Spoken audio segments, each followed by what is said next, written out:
101. In progress.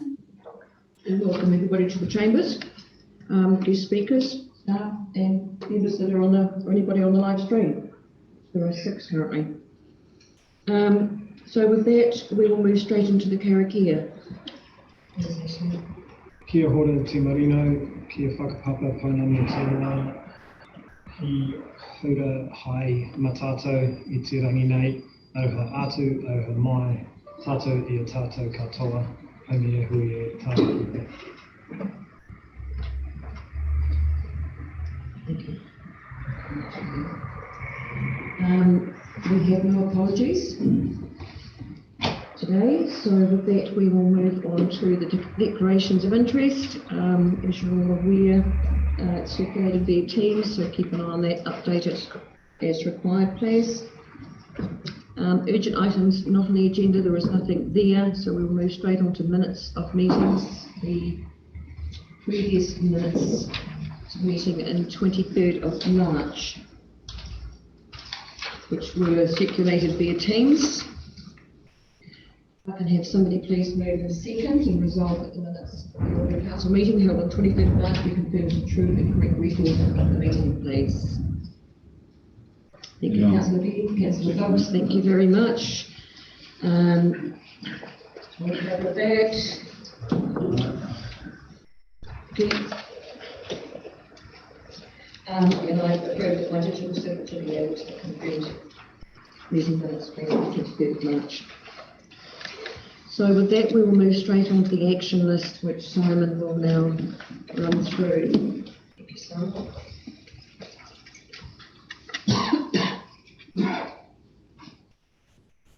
Good afternoon, councillors. Thank you, Your Worship. We have 3 actions on the action list currently. The building review, which includes council building, Eke Waitarangi building, and now Government House, is still ongoing. There is additional work that I've commissioned, mainly to revisit the numbers that were proposed way back in 2019. Obviously, the world has changed since 2019, particularly supply chain prices. So I asked for those numbers to be refigurated, and they'll be used as some of the evaluation criteria. Just note, we have got some work underway, and unfortunately there's some work happening on our space as we speak. We are dealing with any leaks to make sure the building integrity is still sound. So some of that work is underway. We're only focusing on critical aspects of remediation works. The racecourse evaluation, we have a presentation today, which is to do with consultation process. Obviously, we're still continuing on from that program. Obviously, the outcome of the consultation will dictate next steps. So we're looking forward to that. And Josephson Associates are here today to present. The future of the Foxmoth, we completed that process. We have provided a letter of support for the Richichoka Tika in the industrial park in terms of a way forward for that. We take questions, Your Worship. Thank you, Councillor Peake. The work on Paki Waitara, is there an indication of the price for this work that's been done by Connor and Associates? The price to do that work? Yes. I don't have that on hand, but I'll bring it. I can send that through after as an action. It's not exorbitant that way. Because I see the completion date is March 23rd, so we've obviously slipped. So what I'm concerned about is, although there's some work, as you indicate, in progress on waterproofing the building, it's still leaking, and the longer we leave it in that state and without a clear decision on what to do with that building, it may affect what we actually end up doing with it. Understand that. So they're obviously only billing us for time worked, so it's not like a day until it's finished, it's only on works completed. So we're focusing on obviously making sure that that program and due diligence is done effectively to allow council to make an effective decision. Sorry, for your worship. Just some background. What was the rationale behind the decision to do an all-in-one as opposed to maybe report to council on what to do with Paki Waikawa as a separate issue. Paki Waikawa may play a part in remediation works for the council building. If this council building requires major upgrade, which if council decides to go down that track will be quite expensive, it will be needing a house or a home for council staff, and that may play a part in that. It's the reason to keep it regular view. And I think it also impacted the cost as one package as opposed to 3 individuals. Yes. There's a cost benefit there too. I have a question, Simon. What's the time frame now on the work they're doing regarding the assessment of the 3 buildings? So like I said, I've just recalibrated the work to get some of the prices revisited. We have a contractor lined up to do that work. I'm hopeful to get it done before the end of June. It really comes back. There may be another session with councillors and workshop prior to having a formal outcome for council. And obviously working with council in terms of various options. Yes. Your Worship, the condition of this roof up here, do you know what the condition is? Quite poor. Obviously, the butanol that's on the stairwell is what we focus on fixing at the moment. Okay. Butanol only has about a lifespan of 20 years. It's 33 years old since it was last laid. Okay. So it's actually extended life. We have quite a number of leaks coming through, particularly in the stairwell. Yeah. We're just focused on getting that repaired now. I think the price on my head is about $17,000 or $20,000 on my head. It's not exorbitant. Thank you. Any further questions for Simon, please? In terms of, through your Worship, in terms of using that building as a go-between in the event this one's approved, is the option being considered of simply selling that building and then leasing it back just to free up the capital and make sure that we're not liable for any ongoing maintenance or upgrades to that building of the road? That would be part of the consideration. We haven't looked at that in terms of finite details, in terms of how we would operate that. Okay. If you know, at the end of the day, if we sold it, there's no guarantee that the person that buys it, unless we bind it in a sales agreement, will actually lease it back to council. There's a lot of permutations to play out. Any further questions? And there's no guarantee if we keep it, it won't keep giving us headaches either. Just decided, my question is, has there been any expression of interest in the building? Not to me directly, no. Right, if there's no further discussion, can I have a move and a seconder to resolve that the action has been received, please? Mr. Philip, thank you very much. Mrs. Hamilton, thank you very much. Right, now we will move on to presentations, and the first presentation we have today is the Kananu Pathway, which Kataki Francois Tumahoe will present to us. Welcome, and this is going to be great. What'll be interesting is me trying to drive. You'll do this.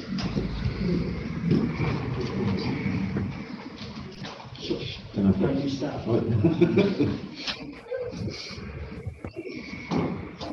Bear with me for a minute. I've had a lesson on how to do this, but that doesn't mean it's going to work. Have we got the presentation on Teams, Councillor?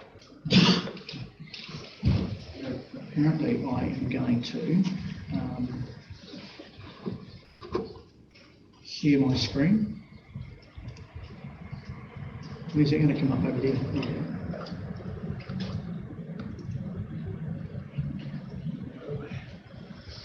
Well done.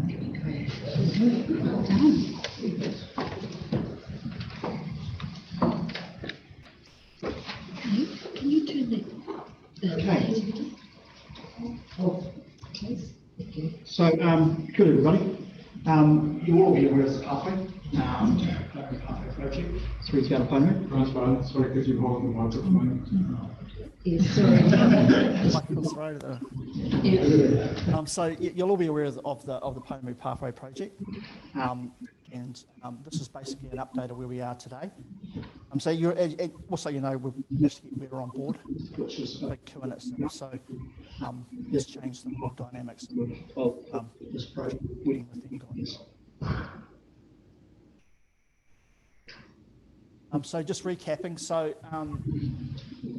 you all know that we got this funding through the PGF, and the idea of it was that we open up some hubs and we link the coast together and other tourism operators.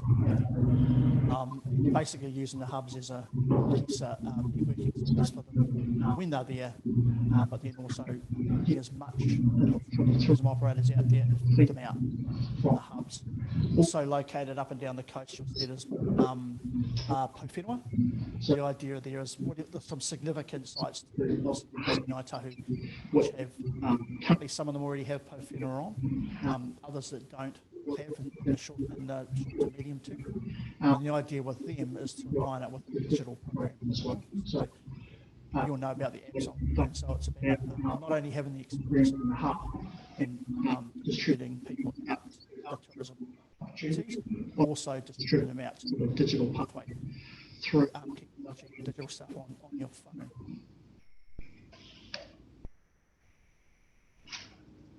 So as I said before, we've got Weta on board, and they've driven the whole concept of hubs down the coast, from down south and past,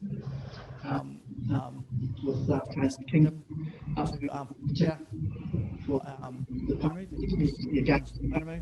and then Mawhera, the Great Pa, and Kapiti for the trails. For the purpose of this presentation, I'm just going to focus on Mawhera and Hokitika. Because they're basically the new builds, as you're aware of. Both, no, I think, to be fair, I think Kapiti's near at 80% complete, and Awarua is around 50%. So they're trucking along slowly. As you know, they're all about, one of Greymouth especially is about settlements, battles, trade, and a lot of our legends.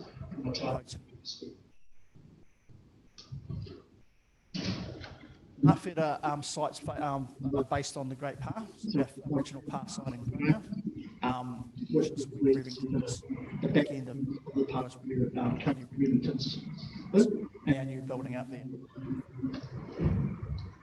So the idea up in grey is up in Mawhera is to have both whare within this building, and each whare alone is going to tell their own story. So there's the legends whare, there's a battles one, there's an ancestors, there's trade, there's a whole heap of different activity going on in individual buildings within a building. So this is the entrance to the current building. So this, as you see here, is what you'll see on opening. So this is the entrance. We walk in, ticking is all located in that area, and you move through into the passageway that takes you down to the RTS. So there's a whole lot of digital experience going on both walls and floor, along with the kāinga to call.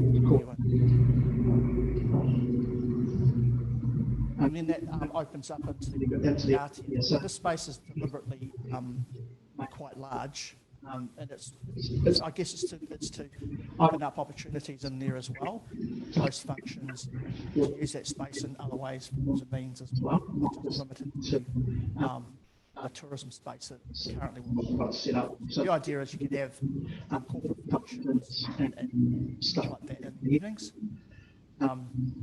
And so you can pick whatever you want to go into, depending on what you want to listen to. There is a, as you've seen at the start, there is a wayfinder to go through the mall. You might want to go back through them again. So it's just a cognitive. In the Legends Whare, there's the Legend of that. So the actual image on the wall is actually a face It's sort of like a flat wall, but it's the shape of a face. digitally, and it Sort of just sticks sticks up on on the wall, and the digital concept. plays the top. The interesting thing here was how do we make it scary for kids, but also get across its true impact in terms of its person is.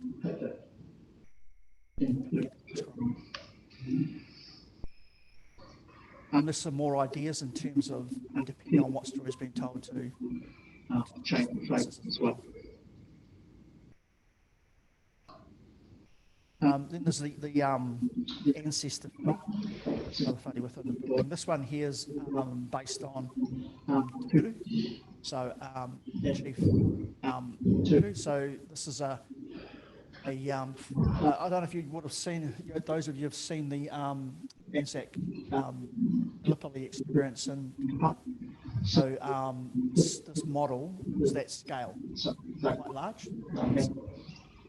So it's based off of them designs that you see up at this is concepts, there's been a whole lot of discussion with our culture committee, which Paul chairs, around stance. Because of the size and scale of them, the idea is to drop him down to a bit, so he's at eye level, not looking up at him. He's trying to look in the eye. He's down on a knee, but it's not that simple either. There's a whole lot of minutes go to actually ways down on what he's doing, along with what's actually was it tyrus as well. So there's a hell of a lot of work going on to that. This is the modelling that we've come back with in terms of what we think he may have looked like. We never had any pictures, obviously, of Turu back in the day. So we've got the top left-hand is Benata Tainui, so that's one of his sons. And then you've got one of the whānau down below, Ana, and then we're trying to peel back layers to get to a point where it's not one person. That could be I'm not sure the people, but the interesting thing about this is people that have seen it, within the whānau, that is recognising characteristics of the finished product. It's been, how we say, Paul, it's been taken well. Everyone's looking for their own self in there, and it was interesting. The woman had this idea of this head cement. So, like trying to tone them down about he isn't going to be that handsome. So as you can see, there's been quite a lot of work going to try to get something that we think is as close as we could to. This is where it gets. I put this PowerPoint together before. I don't know what I'm doing, so now I have to scroll. So there's some more images or some more visuals of him in different, obviously in different attire. These have been created. It was interesting that we had to ship his head and his torso, part of his torso was bottom, to Christchurch to do Tampa. So in that logistically was fun because he had to carry it out with shipping ahead in a mix. So that was and then of course there's some more at scale. Also, you can media there obviously. So the complexity for our cultural community is figuring out what they think he should have been wearing at that point in time. And his imagery of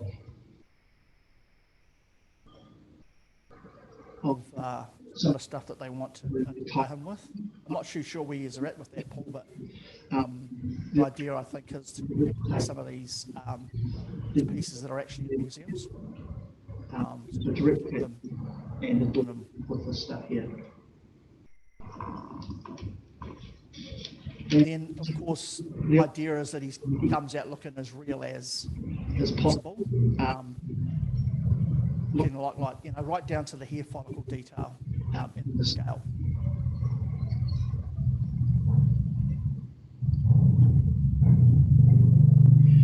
And another whare, the next whare along is the battle one. So in there, the idea is to tell stories about our battles here on the Taipotini. And the interesting thing with Wera when they come up with this concept is there's a number of battles. How we tell them stories. So as you know, the idea is to create these experiences every 2 to 3 years. So they don't get not the same thing. So the idea is we can change it up. Yes, Yes, mainly while we're on digital, so you can change them regularly. So, you know, the battle sequences, or battles that happen here will change over the years. So you don't just get the same one all the time. And that's, the idea of that is digitally.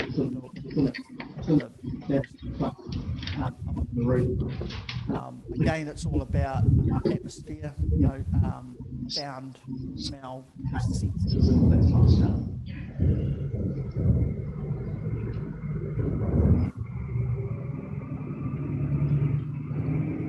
There's trade funny, so you know when trade's starting to happen here on the coast, gold, all of that sort of stuff. So the idea there is you put the hands into the kitty and the stories told, and depending on which one you're wanting to learn about, and the story's told there. So just some more imagery on what's in the kitty. So you'll pick up and take that story through digital imagery. There's another whare in there, the settlement one. So this one here is pretty much like I guess a movie theatre, but it's the image on the wall's not static; it moves. And again, this is all about sounds. What was it like back then on this part site? So you'll have the sound of obviously water, people, noise in the background, kids running around, whatever it is, and as well as what does it smell like back then. So that's going to be interesting. Yeah, they're going to pull it off. But anyway. Just some more views of you know, lights and stuff like that. So different views of what it looked like. Then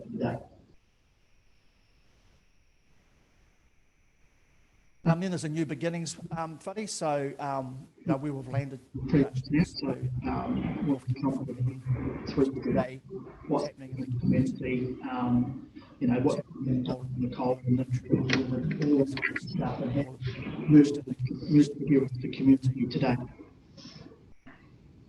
On exit, there's basically a wall of photos of imagery that changes of significant people for the region.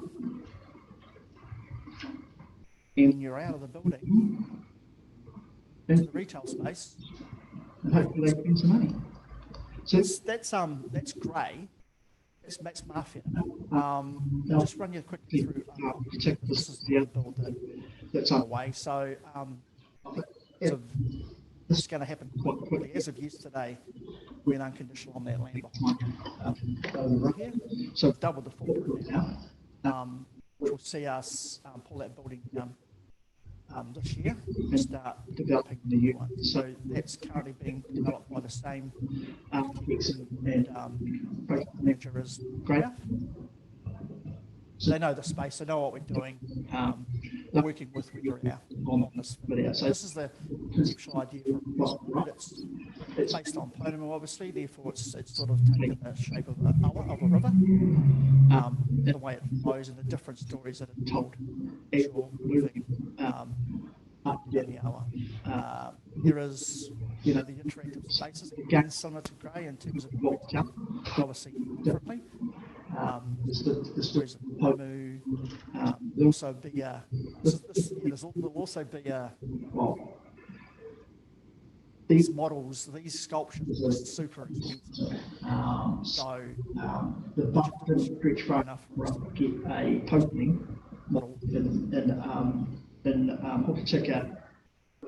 The idea is that we're going to run funds so we can have another massively scale toning fund in this across the road here as well, which will be so that's the basic slide. So the concept over here will take up the site of their current building and the one behind there. Yeah. And this will be this is a 2-story building with Office space upstairs. everybody that wants to lease it or whatever. Yeah. Took the opportunity of doing 2 levels, seeing it's Yeah. that's the idea. Haven't seen the numbers yet, so that might and there's some more concepts on that flow and what's the I guess the imagery of what people are seeing in there. There's a lot more. This is a lot more based on water, and obviously so. How they pull that off is going to be interesting. Whether it's digital or whether it's actual water, we're not sure yet. But, I'm sure they'll nail it, whatever it is. And the other interesting thing that I've noticed through these presentations, there's a lot of pona in this thing. Where we get it? I just think we just dig it up in the garden. But everywhere. Yeah, so that's what I was just mentioning about a lot more interactive stuff.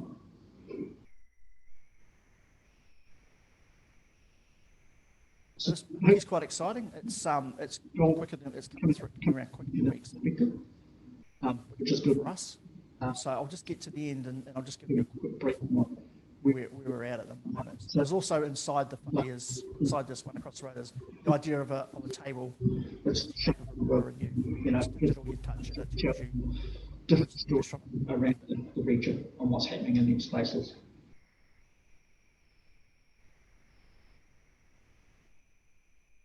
Then we go down to there you go. So there's our current building across the road. The site behind it, where might attend have got their yard. So that's the portion that we've just gone acquired. So double our footprint. Also more importantly, allow parking as well, which is a big consideration. That's the first sort of design that first come in terms of layout. This opened 2 weeks and we've had 3 different cracks at this, so we're not sure yet. We've got to talk to the guy across the road to understand the state where he is and what's going on there. The guy is moving but he's not, we won't put one in. So what we're trying to do is look what's happening in town now. If we need to keep one of them.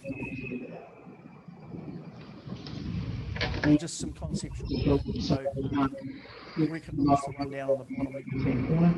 That's currently underway and ground, which is it's blooming racing away. What's the one on the top left there? No, I'm not sure what you're doing, but they're sort of the ideas I'm thinking of, in terms of the one up. This one is like a funny type thing. So we're not 100% landed. Got inside pretty much sorted. Not sure about the outside on what that looks like. Because of course, it's got to be right. It's got to look very stunning compared to the one in the middle. Exactly. So as soon as I get that, so currently doing the architectural designs now, and they will, as soon as I get them off the result, have a look at. I'm also going to show you as a video of sort of the outline, so you understand what that looks like as well. But the current one for focus is getting done now, so when that comes through, you'll be able to fly through that as well. I think that's me. There is a video, but I don't know how sound works on here. Does sound work on this thing? I know we've had it tried to do it before, and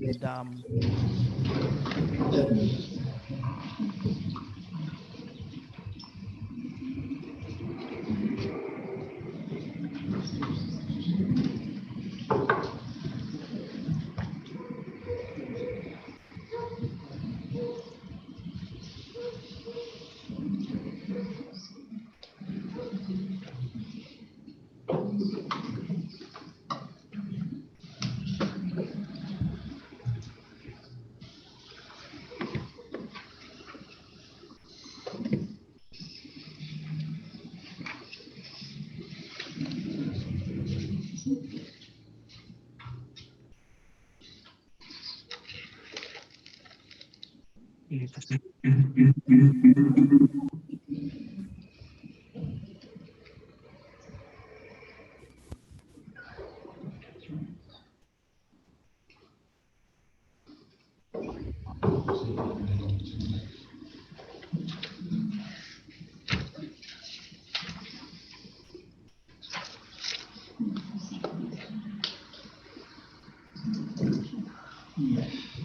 it's going to,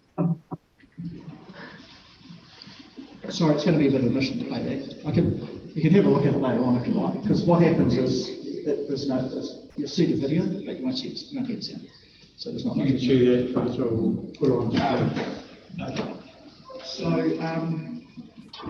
that's me. Question, Wes? What was the relative decade of Chief Tahura? Do you know? What year? Yeah, roughly. What year, Paul? Early 1700s, 1800s, He died in 1854. He died in what, sorry? 1854. So early 1800s. Oh, so there's photographs of his sons. Yeah. Yeah. No photo. Yeah. Can I take it be related to the Tahuras here? They used to be down the corner here? Is that? He's probably cheap to her. Yeah, cheap too. Yeah. Right. Yeah, that's good. Thank you. That's what the rollout for Haast, is that going to be the same? Yes, sorry, yes, so let me just tell you some timescale. So, Greymouth is programmed to open on the 25th of November. That's set in concrete, you always know that, we didn't know that. It's to line with Mato Tau here. And then Purikaiki opens on the 1st of December. Then Kawatiri is due to open the first quarter of next year, and then the second quarter is Haast, and then across the road here in 2025. Middle 2025, depending on how long it takes to get the thing built. And the more satellite ones will maybe the level of offering or experience that we've seen on screen today? The Poke sites and stuff like that. The other sites. Oh, the other, yeah. So we're at 50%. So it's a similar thing, but just clearly the stories are different. So once we get the so what Wheeler does is they come up with a concept at 50%, then they show it to Paul and us and the team, and then if there's any allergic reaction, they can change it there. Then they'll go to 80%, which is a bit of tweaking, and then once we get to 80, it's pretty much nailed. Then they'll go away and do their fine tuning in detail and come back at 100. And so we're down at 100. Greymouth's at 100. They've already started building Greymouth. We'll have some fitting out and starting building the componentry. So there's over 100 people currently working on this project internationally, not just up in Westland, not just in Wellington, but internationally, because they're all over the place, and their skill sets are all over the place. So they're delivering that right now. The other aspect of the digital pathway, which I touched on with Potawhenua, so we've got Cerebral Fix, Cerebral Fix up in Bullock. The guys are doing the work with Disney, so they're doing the digital component of the Potawhenua. So the idea of that is the app thing. And it was interesting. So this thing's going to grow as we go, and the stuff that we don't know now that we're going to learn pretty quickly. And one aspect came up the other day around, so these things are more tailored to adults and older teenagers. So what do we do for kids? Because they don't understand, right? So it's like, oh, we didn't think about that. So what Cerebral Fix now are developing is gamifying an app for the kids. So when they're inside the building, can you remember that Pokemon stuff that people used to drive around bloody town? So that type of concept. I think it was weird. So that type of stuff to get kids up quite following. Which fell right off our radar. We didn't even think about it. So which was good timing. So they're now busily away doing that. So. Pokemon Go. It's cranking at a great rate of knots now, which is a bit scary too. But so the 25th, it's all going. Guns are blazing. This is quite a Just out of curiosity, did you consider putting it out at the park or not out of Hill? Did that ever? I know we're meeting you. That crossed your mind. Yeah, no, it did, but I mean that will be part of it. So there'll be a different offering there. It's the same as down in Bruce Bay. There'll be a different offering at that point. So they're part of it, but it's just yeah, we might get everyone comes here. So Yeah. they might be trying to do anything out there. But they're part of the pathway and they'll tell stories differently. Yeah. You know, there's ideas of, you know, the latest concept that we're talking about is the stuff done in the bush. Yeah. So they light up trees. It's a whole gig in the bush. And you know, and there was the conversation around, oh yeah, but it rains. Yeah, but that's part of it. Mm-hmm. So you come here and you get wet to experience it. So that's happening as well. There's a lot going on, and it's just grown these massive leaves, which is great. Yeah. Any other questions? Thank you very much for that. It's quite exciting of what it's going to bring to the town as well and the region as a whole. It's quite exciting, the fact it's going to be going from Buller right down to Harsden, past the west coast. Yeah, the idea is to keep people here and get the trip and the whole thing. Don't try and figure out how we make them do the whole lot, so then everybody. No, that's brilliant. Thank you very much for that. Right, can I have a move and a second, please, resolve that the presentation from Kentucky Tomahoi to Ngāti Wairau be received, please? Yeah. Thank you, Councillor Burden. Councillor Neal, thank you very much. Right, and from there we will move on to the next presentation, which is Joseph and Associates. Welcome, guys. Back to the slide again. Madam Mayor, councillors, thanks for having us back. One, it was a really hard act to follow, and two, stunning bit of work. Yeah, absolutely stunning. It's really exciting up in Buller as well. So the Kawatiri Trail is now moving along quite well, and it was incredibly busy over summer. So the intention today is to come to a bit of a sense check. So we're going to go out and do a community engagement exercise for the particular race course. And today we want to come and make sure that we get the timing right, to flow methods right for the amount of drop-ins and direct workshops as well, and then just the information that we're going to present. So as we stated last time, this is your community, you represent your community, and you know a lot more about it than I do from Buller. Quick update, we had the IAF team here last week, Thursday. So straight after the last council meeting, I got on the phone with Suresh, who's the project lead, discussed the council resolutions with him and the engagement. Everything's all good, everyone's really happy, they're really proud of the council selection mandates around transparency, openness and community engagement. So all's good. I'm really keen to introduce them to you guys as well, and I know Scott is too. So we have looked at the May meeting, so you guys actually have the opportunity to meet the IAF as well. So without further ado, last time we were here. Right. Oh, that's all right. No, yeah, I have to do it. Yes, please.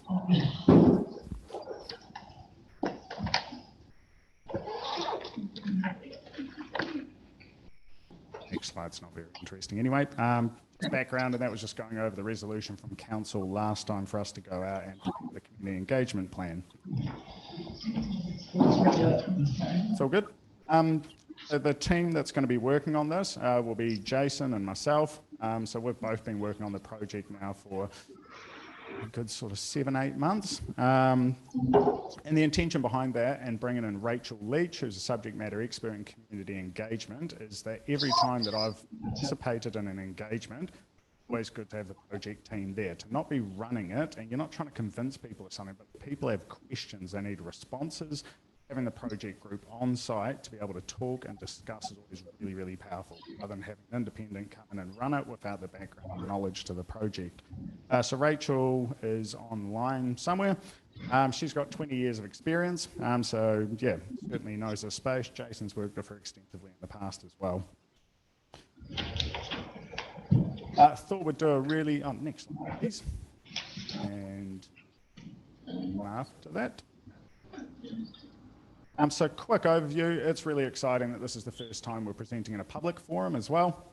So as we indicated last time, during the long-term plan, the council had indicated that it looked at the future use of the Hokitika racecourse, what could be done on the residentially zoned element of it, and put a budget against it.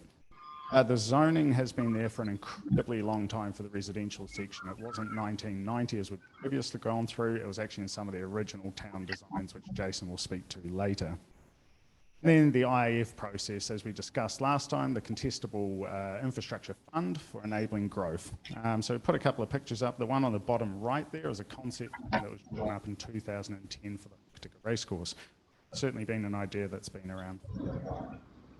Next slide, please. As per the Joseph's report last time, we really think that consultation and engagement in the space is very, very important. Existing stakeholders, potential future stakeholders as well. We consider these things to be core to the success of any development. We also recommended direct stakeholder meetings, and then there was a synergy with the recreational reserve and the residentially owned land development as well. So that's what we discussed last time about how anything that happened on the residential would essentially pay for anything happening on the recreation. The findings of this bit of work and the civils work, we're hoping to bring that back by the end of June. That's us going to be moving at pace, which is part of what we'll discuss about timelines today as well for consultation. Is it too quick? Is it too slow? Next slide, please. So identified stakeholders, current users of the land is a reasonably obvious one. Local iwi, neighbours around the East Town Belt. So obviously neighbours will be affected parties for any form of consenting process, and there's also an obligation there that this is essentially a backyard. Event owners and managers, so A&P shows, once again an obvious example, but what other events and what other management do we need to be speaking to? We've had a good look through the long-term plan submissions. I think it was 454 submissions, close to, in the LTP. There's some really interesting stuff in there as well. So we'll reach out to those LTP submitters. People aren't overlooked who have had a voice before and don't feel left out of these sort of engagements. Sport and recreational groups, so the people that participate with RSL and anybody else that's current and potential future users of the site and periphery to the site. And then general ratepayers. So, you know, it's not having an engagement exercise that is closed and only to certain groups. There's also a ratepayer conversation for the Westland. So methods of engagement, there's nothing too extensive in here. What we did here last time is keep it simple. It doesn't need to be something overcooked either. So stakeholder facilitated workshops, pretty normal. Those are something that Rachel would head up. Jason and myself would basically do this presentation, talk about the background, the context, and then we would join in with the stakeholders and be available to just walk around tables and actually participate and provide any further information. You've already got an online engagement portal, so we don't need to reinvent that. We basically just change the format of the questions in there, so people have the opportunity to find the information and have an online portal as well. A drop-in session, so this is something where the stakeholder workshops will be direct invitations in a drop-in session. So as we put media content out, whether it's by social media or print format, people, we have a whole day or a weekend day or something like that, people can jump in, come meet us up at site and have a good conversation. My intention is to use the Boys Brigade. I think it's a lot better to do these things on site as well, so we're working with Diana on that. And then a print form questionnaire. So for those people who don't want to do an online format, they'll just have a simple print format of the same questions and the same information. That's the methods of engagement, which we're looking for a bit of feedback from. Much, little. The consultation and engagement to date. This is something we discussed last time. Consultation, it's very difficult sometimes for people to participate in those formal processes. The long-term plan is not always the easiest, and it's not just here, it's every single council around the country. Even in Christchurch, traditionally use something like 600. It's not an open format, so it's a consultation, but it doesn't get all the information through. The information that was provided is really good. I'm pretty sure there's more than 54 people that are interested in the future use of the site. WDC discussions with the current land users. So that's some of the consultation that's gone on in the background, which we're getting information through from. The RSL report that I'm not sure if councillors have read as well, but the findings of all those sports groups through there. So we're not trying to reinvent things here. Another one was also the TTP piece. We discussed that last time in terms of the zoning of the land has gone through another public submission process. Once again, it's a really formal consultation process that don't really pick up the general users of site. Right. What information are we going to be sharing? Everything. essentially, other than what is commercially confidential in the Kāinga Ora agreements, the IAF guys, there's certain elements of that which are just commercial in nature. So we can't take those details out. Everything we do, we send it off to the IAF team. We've got a one-day turnaround. So there's no overbearing that want us to check our I's and T's. They basically go through and go, yep, good, and they send it off. So really fast turnaround. Even this, send it to them in the morning, 2 hours later it comes. No, it's not a formal relationship as such. So part of the sharing of the information is so in the workshops, in the print format, we go over the land sale from the race course to WDC, so the content of the MOU, explain all of that. The long-term plan thinking, so what went out for consultation at that time, the plans that were kicking around in the background and sort of the budget allocation that sits alongside that. We'll talk about the IAF fund. We'll go through what the process was, what the goal of that fund is as well, and what the IAF fund provides in terms of trunk line infrastructure for the development. And then we'll discuss the EOI RFP process for potential development partners. So once again, this isn't about being quiet in the background, it's providing robust information to the community. I'll pass over to Jason from here on in to talk about some of the other information that we'll take out, and then we'll flick over to Rachel if we can bring her up on screen a little bit later in the presentation. Can I just ask a question before you move on to the next one, just for clarification? So on the maps we've got here, I mean, people are going to look at those and say, so we're building housing, which we're not. We're talking about the infrastructural base through the future ability to build houses. Yes, yeah, we'll be very... And that's the scope of what you've worked out would fit on site. But it's important that we get that crystal clear comprehension to them out there, because they pick up this and look at that and say, oh, so you are building houses. Absolutely. And it's important that that demarcation lines there. Absolutely understood. So we'll do the same in terms of sharing the information as we did last time we came here. We had to long-term design that trunk line. And that trunk line infrastructure of. So this isn't about arguing about the housing development as such. It's, hey, we went at a high level and said, this is how many houses you could potentially fit on that site if that was the pathway forward. Here's the scale of the infrastructure through the centre. So just to add to that, the two drawings, the top one from 2010 does show the houses, but then the bottom one you'll see we've pulled that back to our super lots. There's a big orange affordable housing lot, there's a purple pensioners lot, a community lot, and our recreational lot. Next slide, please. So just one of the other things we'll be sharing is just this land use and what is the history of the land use on this site. We look back to 1922 planning maps that showed that east belt line.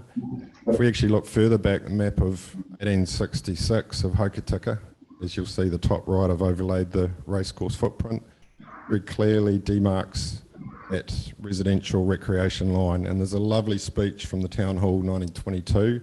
It talks about the streets of Hokitika. There's only one street not named after a person, and that's Park Street. It was to be this access to the lungs of the city of this 100-acre block that you see up there, which includes the racecourse, Prosser's Bush, up into the quarry and right up into the footprint of the airport. So founders saw that as this lung of the city, this recreation. So what we're looking to do is extend Park Street to its original origin and recognise that line that's been there since the town's founders. The bottom map there is just a share, so we're still talking sharing, so we'll share that land use history. And then the bottom one is our analysis of the site. It's actually saying what are the existing users doing, how are the existing roads using, what's our topography and our hydrology looking like on that site, and just bring them up to speed with that thinking that's happened in the background there. Next slide, please. So the third question or information will be about land use. So housing, what type of housing, how many could we put on there? And when we're talking typology, we're talking high level. So we're talking about, is it affordable homes? Is it pensioner housing? Is it open market housing? And a lot of that's going to be done through the RFP, but I feel the council can probably set, this is what we would like to see delivered. That's what we want to go out to the public. Recreational, what does that piece of green look like? At the moment, it's sort of a very high equestrian use, but as you see around that area, there's all sorts of recreation. And what's recreation for a pensioner? Probably just the beautiful walking tracks that are all through there at the moment. And community commercial spaces. You know, do you want some convenient shops down there? Do you want a meeting place beyond the Boys Brigade? Again, what does the public want down there as this little village?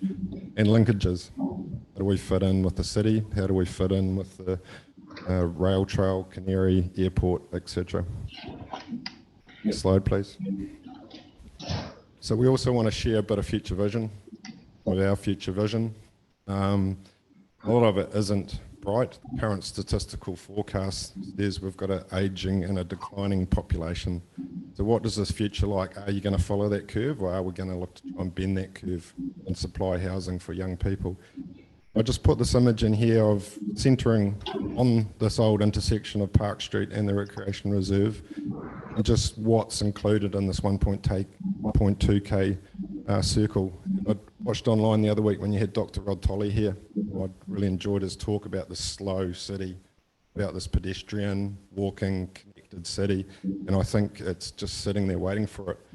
1.2k is where our site is, encompasses the airport, get up into the industrial and heritage park, through to the hospital, etc., whole foreshore, river, the island, etc. And then you'll see these trails heading out the back. So we hooked it to the Wilderness Trail. And now, Francois, what you're showing us with this Pounamu Trail, just these linkages that you guys are part of, I think are great opportunities for this site. So the next slide is seeking information. So we're going to be sharing information, which is basically where are we at to date. Sure, are you there, mate?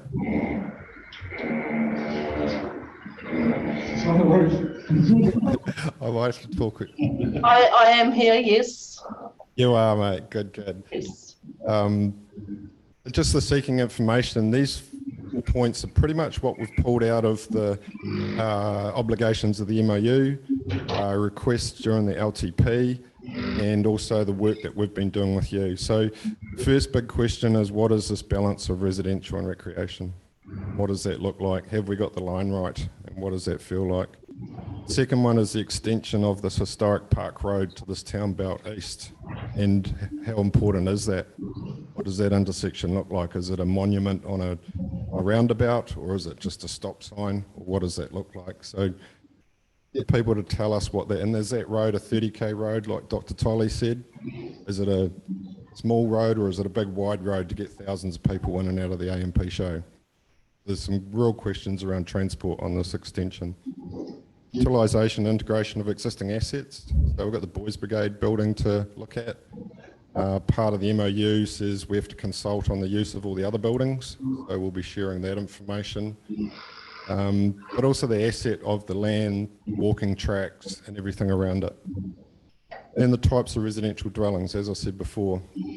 Council can set for these developers through the RFP what the sort of delivery is looking like. Are they going to be affordable houses? Are they going to be pensioner houses? Or is it just going to be open market?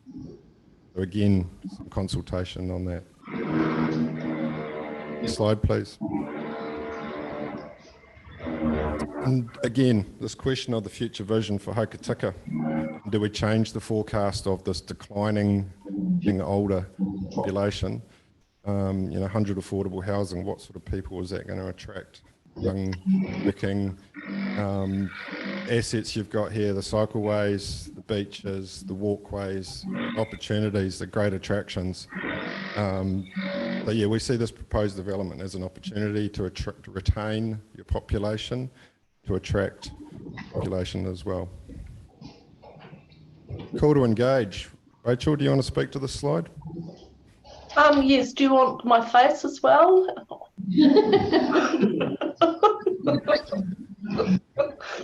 Oh, you don't need to vote on that. I just wasn't sure what it would do to the technology.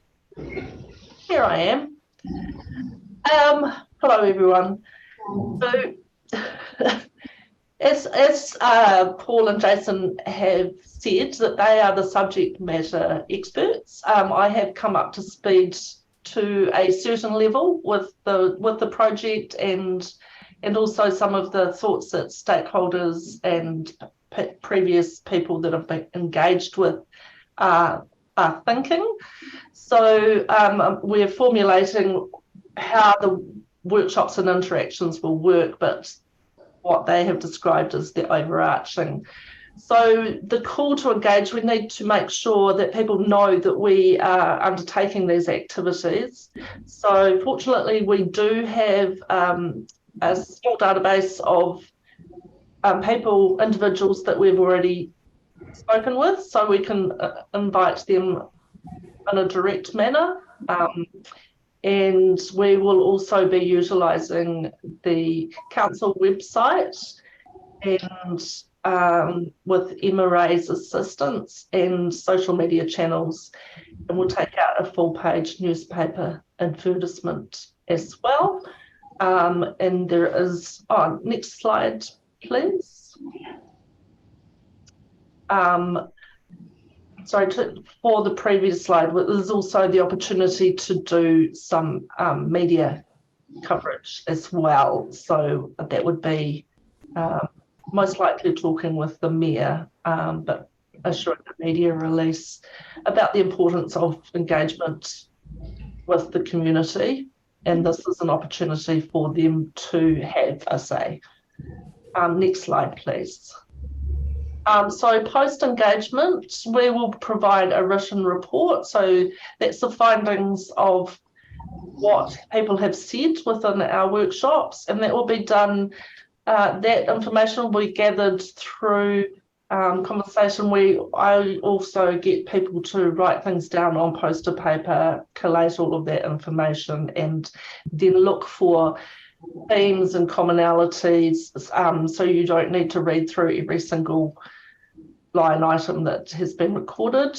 And from that, Paul and Jason and myself will get together to put together recommendations from the information that we've gained, and then our suggestion is that we make a presentation to your fine group once again.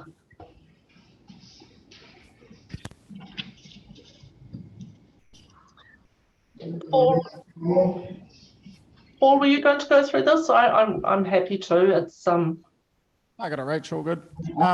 So look, last time we came in, it was also a clear signal, don't spend 6 months on this. What we're trying to go is a short 6-week hit. It's pretty much what we're proposing. So we go out, start sending out emails to all your key stakeholders, your LTP submitters, the RDAs, etc. So that early awareness raising, hey, look, the council's given a mandate to go out and engage. We're going to be doing it. Here's the dates that the workshops are on. Don't be afraid to ask us for more information in advance.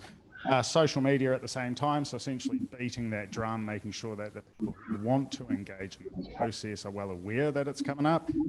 Those short time frames are really useful if you keep going, and you've got people's attention, rather than sort of saying in 4 months' time we're going to get back to you. Then media release and a full page ad, which was brought up last time. 2 workshops, so one of them with the current land users and LTP submitters as an example, basically say, hey, you guys are using the site, we want to have a conversation, we understand you've submitted previously, so please come to the table again. I know it's a bit frustrating for people who have submitted to the LTPs. I think a workshop format and being able to have those meaningful conversations are really good. My hope would be that elected members would also want to participate and join us at these workshops. So that's obviously coming from the council's mandate on openness, transparency and engagement.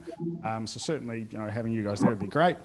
Then, your online sort of and print format questionnaires, and that leads to a drop-in open to the community, whether we do that on a Saturday or something like that. So it works for people, open to suggestions, and then hopefully by late June, same time we come back with civils and go, here's your redesigned civils to the budget.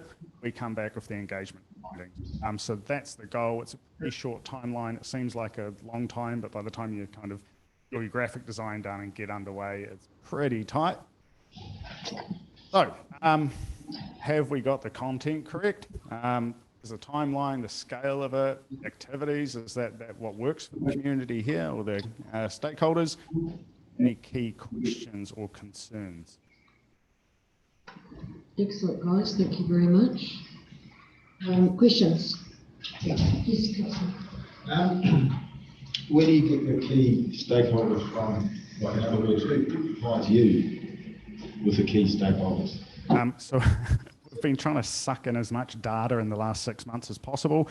So from obviously the executive that we work with, so we've got the RSL list, we've got the LTP contact list, got the user group lists, and then the rest of the stakeholders definitely open for more participation in that. I don't know if there's a method that Simon and Scott have got here that they'd prefer to use. Your Worship, happy to take any other names that council would like to be involved in the conversation. So I'm happy to take those on behalf of Joseph's and we'll forward them on to the list. Thank you. Yes. I think this has been the missing link in the whole process. And to date, the public have been boxing its shadows because they haven't known the detail of it. And so I mean this, I think this is terrific to give the public a full and open opportunity. And I think short, sharp is the way to do it. And I think you've got it about bang on with the timeline here, as I see it. I don't think anyone can then say we didn't have a chance to have input into this. What's really vital though, and I'm not seeing here Worship mention it, is we need to have that detail of what the proposal is, which is that the offer from the government is X amount of dollars to build infrastructure for the future housing development, and that the council can then has the opportunity to either continue to or to bring in a third party and sell the project and to deliver the housing package. If you can put that in a really clear, concise way, then I think we're onto it, and the public will understand that. They'll either be for it or they'll be against it, but at least the council will have a clear indication. I can't reiterate what Chris has said, we can get a strong enough emphasis that crystal clear clarity that this is creating this opportunity, and then it's who does the next stage is yet to be discussed. But yeah, those steps have got to be crystal clear that we haven't engaged to take the next step ourselves. This is where we're at. As long as that's crystal clear, I think people will actually probably engage in a better format. It's when they feel they've been left out, it's like, what's no point? I totally agreed. So that's the intention in coming back in June to the council as well with the engagement finding. What we're trying to do is also a little bit more nuanced than a yes or no. It's get too many interest groups or people upset without understanding. So it's trying to guide people and say, here's your information, here's some questions that are more than a yes and no. You still get the flavour of whether there's support or not. You're just teasing out a little bit more detail for people. Rach, did you pick up on all that? Just making sure. Yes, I did, and I'd just like to reiterate that especially within the workshop environment, I keep it pretty tight about this is the parameters that we're working within today or this evening. This is where we're at. This is what we need to know from you before we can progress to the next stage. So it's got really tight parameters around what we're there to decide and discuss on that day.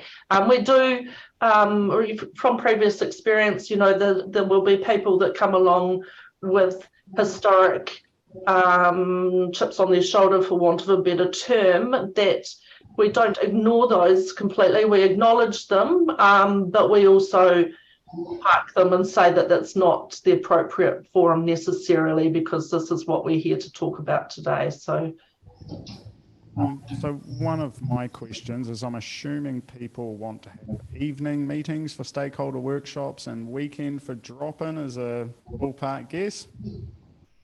Just checking. It tends to work. It's a little unfair on people working if you do them all.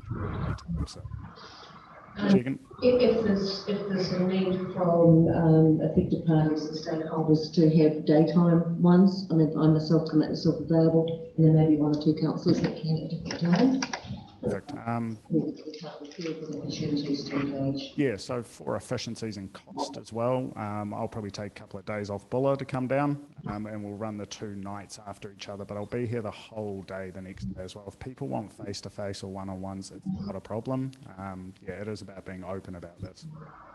Through your worship, the outline of your presentation, in terms of what we're going to do with the site, or potentially, seems to presume or presuppose that we are going to go down this path. Is there any chance with the consultation we can put it out to the community that we could just sell it for its market value? Absolutely, I think we'll tease that out. So when we start doing the print format on what is the purpose of the engagement, it's for the council to decide which pathway it wants to go forward on. The reason we're sharing the information is to provide that info on how we've gotten to today. The decision point, as far as I'm aware, goes back to council, hopefully on that June deadline, make a decision on pathway forward from there. So we'll clearly articulate that, sort of in the rules of the game, essentially, that Rachel's saying as well. These are the decisions council still has to make, and that's the purpose of the engagement. Absolutely, we can clarify that. And what do you do to guard against, identified stakeholders simply being special interest groups, basically, that might have their own ideas for what they want with the site, but then might hijack it, versus, because this isn't just a Hokitika owned site. People from Otahuhu down to Jackson's Bay that are effectively the owners of this asset, and then what do they get out of it if we go, down a certain path, building a park, etc., etc. I think that the agreement that any profits off the land go to recreation doesn't have to be on that site. It could be recreation anywhere in your guys' ward. So we have an agreement that any profits go to recreation, part of the agreement. Yeah, that's the IAF funding one.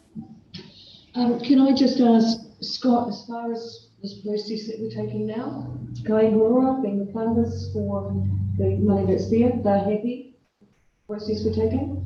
Absolutely. We all met with them last week, and they're happy with the process, happy with the engagement, and it's certainly outside of my direct involvement. Paul's had a couple of conversations independently with Kangura, and he's come back with constructively.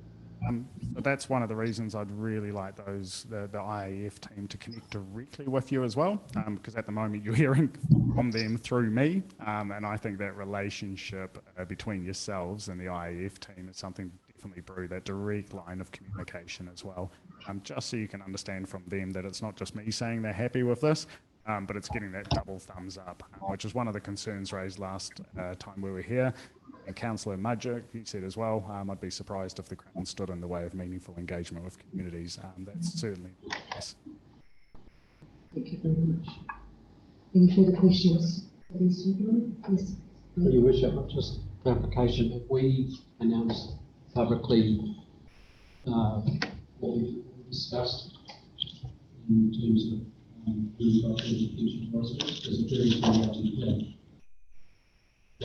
we were just going to do the infrastructure? Is that in the public domain already? We were just going to do the infrastructure only. Yeah. Because I haven't seen a media release, so does that mean that the public gets to know about that as part of the consultation, or have we already told the public now what is happening with that project, what our intention and feelings are? The media have already been had. That meeting was in confidence. I don't know whether, as a result of that meeting, I'm pretty sure we have told the community what it means that we will be coming out with discussions for them to be involved with. So being reminded too that we were a carryover of conversation with the community as well, previous council. Just for your work, the public are aware we have been successful in getting funding for infrastructure works for the last year. So the value of 3.79 million, I think the number is, and the works include roading, water, footpaths, etc. In terms of the future design, there's no that's been circulated in terms of what the design would look like at this stage, and this is what part of the next stage will be in terms of working with the committee in terms of finalising that, what that will look like. Yes, but the risk analysis sort of showed that the LTP commitment to be the developer is higher risk for us. I understand we're coming from, I would suggest that we leave it till after the presentation to actually develop that further. Because at this stage, that we're not looking at that stage, we're looking at taking the discussion out to them of this is what is possible on this site. Yeah. We wanted to. I just wonder what we've actually told the public so far. Oh, I see. Because I just haven't seen anything unless I've missed something. Hoping that you see the next round. I mean, I think the public will understand, and we'll have to make that crystal clear to them that nothing's been held as a disrespectful work thing. It's a matter of working through the process of what we can and can't say and do.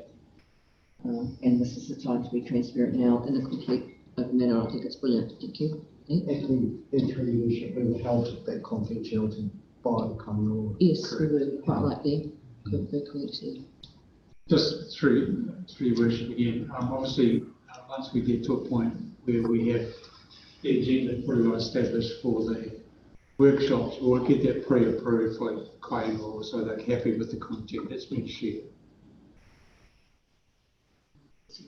And just to clarify on that point, it's only the commercial nature of some of the contract.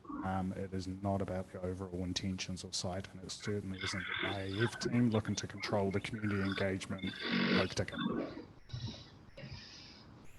Very much. Thank you, guys. Anything further? Can I have a receipt of those results of the presentation from Westland Associates be received? Thank you very much. There's two over here, Councillor Neil. Thank you very much. Thank you guys very much. Good to see you here. Thank you. Thanks, Thanks, guys. Greatly appreciate it. Really enjoy taking our concerns into consideration. Next report is the Better Off funding update. Scott will speak to this presentation. Thank you, Scott. First of all, can I just apologise for the noise? We're trying to talk to the contractors at the moment and get them to stop doing it. Okay. If I can just introduce everybody to Kate. I think everybody's met Kate before. Kate Baird works in the District Assets team and has been working very closely on the Better Off funding programme. So Kate may well interject at some stages to offer clarifications as we go through. So, moving on. In terms of the Better Off funding, I need to make sure that I don't conflate this with what's in the Chief Executive's report, because obviously Three Waters has been quite fluid, for want of a better phrase, and that's impacted on the Better Off funding. So, as councillors will be aware, the Better Off funding was originally proposed in 2 tranches, and this update report is based on tranche 1. Very recently, the government has announced that tranche 2 won't be progressing, so I need to reinforce that view with councillors. However, that will get picked up in the Chief Executive's report a little bit later. So the council applied for tranche 1 funding in September 2022. And we made a claim for in the region of $266,000, which has come through. The Department of Internal Affairs opened their reporting portal. So that opened at the end of March, and we're now using this portal moving forwards. Again, part of the change since this presentation was originally written is that we're now in a position to make further claims after the first claim has been made. So as we go through the presentation, you will see some of the projects have been identified as we are waiting for that second phase of funding to be available. We can now move those forwards. Councillors will also be aware that we, as a result of the special meeting, have shifted some of the funding through from certain projects to other projects, and we'll pick that up very briefly during the presentation as well. Moving on to the next slide. As we outlined earlier on, we've claimed to date $266,577, and the table on the left outlines primarily what those claims were made for: $200,000 for community resilience, and then within community funding, $22,944 Harry Civil Defence Group, and then Lake Canary Community Association development of a community resilience plan, 43,633. Then the table on the right hand side shows of that claim that we made how much money has now actually been spent to date.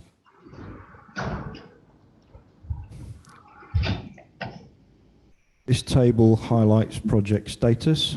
So looking at the chart, you can see that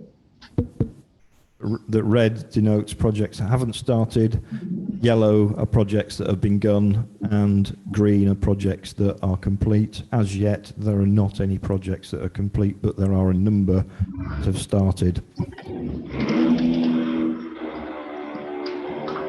And the individual slides will show projects actually in progress. I'm not proposing to go through each project line by line. I will take questions from people as appropriate.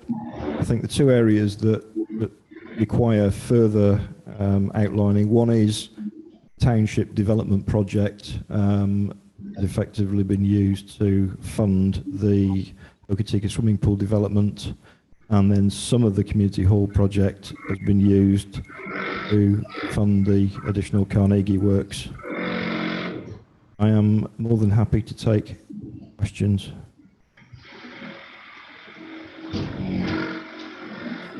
Just before we take questions, I'm trying to get the building work stopped, so I apologise for the noise, Councillor. We can't actually shut the door to either coming to eliminate the noise. Close it to a second.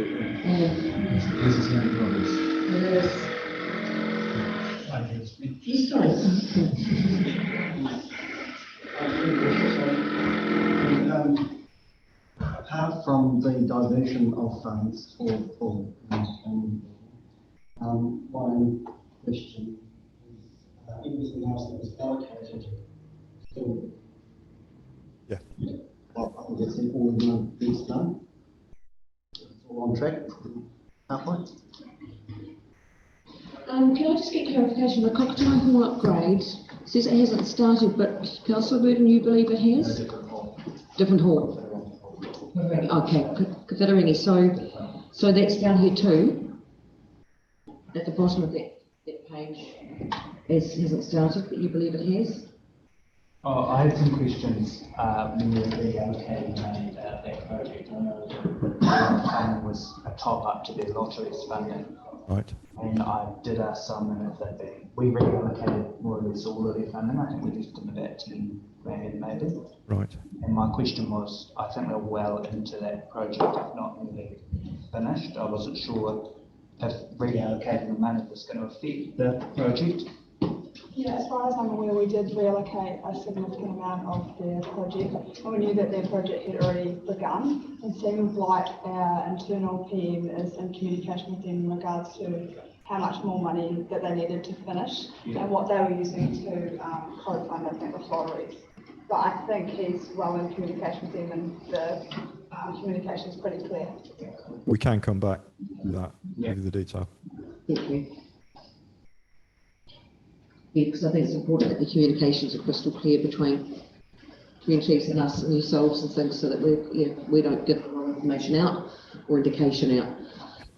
So thank you for that. Well, I think that the issue was that the day after we reallocated the money, the second tranche got cut, so they now won't be getting that money that they would have otherwise been getting. Yeah. So that's where the issue might lie. I don't know if they'd already committed to spending that money or had sort of, Okay, well, we can follow that up further with them. Right. Any further questions? No? No questions? No further for that. So can I have a move and a second to please resolve that federal funding update presentation from Scott, Westland District SSB received phase. Oh, sorry. Sorry. No, you're moving. Yes, yes. Sorry, thank you. As the next one, seconder. Councillor Ladison. Sorry. I was just checking if you were with that. Thank you, Scott, for that. The next report is Westland District Council transportation update, and Carl's here. You just may have taken a quick stop. Right here. Oh, no, it's not for me, though. Happy to go to the next one, Council. Staff reports. From there. So we will move on to Chief Executive's quarterly report and transportation update after that. Thank you, Simon. He's here now. Do you want to swap places or are we going to stay? Right. So we're going to revert back to the transportation update. I apologise, I left my glasses downstairs. You did pretty good timing. Right, welcome. Okay, good afternoon, Council. Executive. Update from me on the transportation conference. So, topics that we'll be covering off today. Transportation survey results. So that's something that we did just at the end of last year. Findings from Dr. Tolly's workshop, which was earlier on in the month. Parking strategy update, works underway. Upcoming visits and to finish off with our ongoing challenges. So the transport survey, which went from the end of November to the end of December last year, was open for submission. We did 1,099. In total, that's a significantly better result than we had last time. We had just over 300 results last time. So the breakdown of that is 154 from Bull, 311 from Westwood, 209 from Grant, miscellaneous sources. So we're going to that link.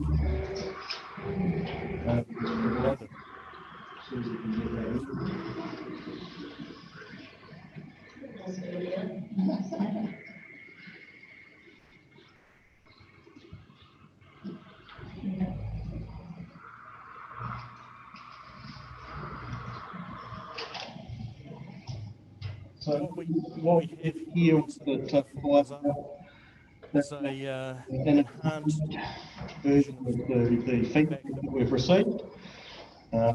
We can do various bits of analysis on the data that we've got back. So if you'd like to go to the next slide there, Susan.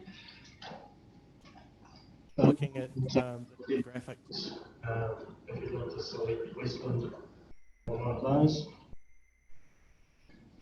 That's an example of how this tool works. You can see what the age breakdown was, urban, rural, and various other aspects of the questions that we've actually asked. So it's all relative to our area and other areas of the coast as well too. This survey will be going onto our website, so that it'll be available for anybody, including yourselves, to have a look at and see what the feedback was that came about. If you just like to go to the next one.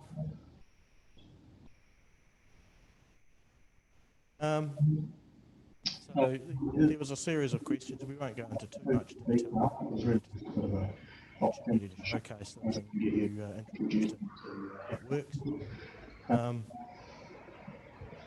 So really it's satisfaction that the results from this go into our next National Land Transport program. So it helps us identify areas of need, areas where we, the public are wanting us to focus on. And this is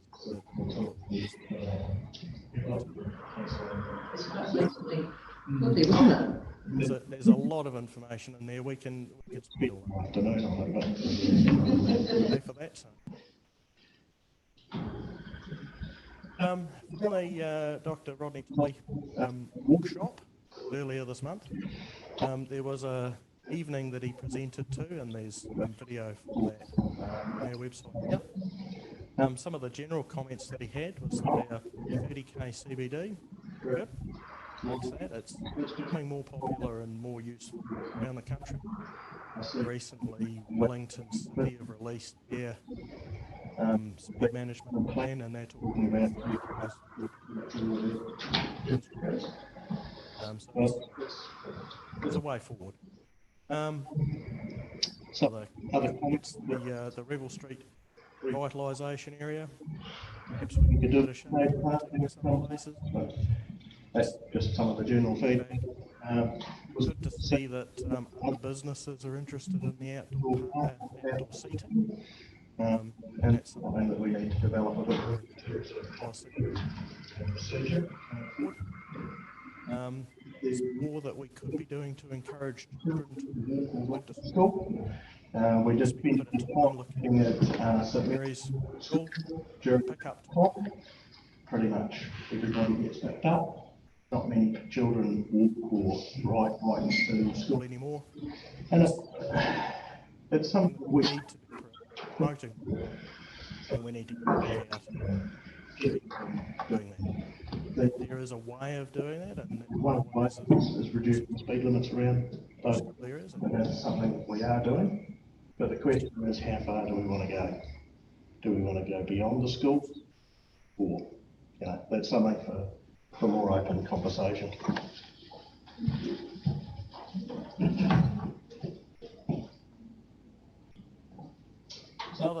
Another thing that we've been working on while we've had all these lovely visitors in town is we've been looking at parking. We've got a surgeon buses coming back into town, which is great. So over the peak periods, we've been out looking, see with car parks have been utilised, what sort of utilisation we get. So from that, truck spots, which is we've got great 85% occupancy at any given time, peak periods. We're looking at Wells Street, Tancred and Searle Street.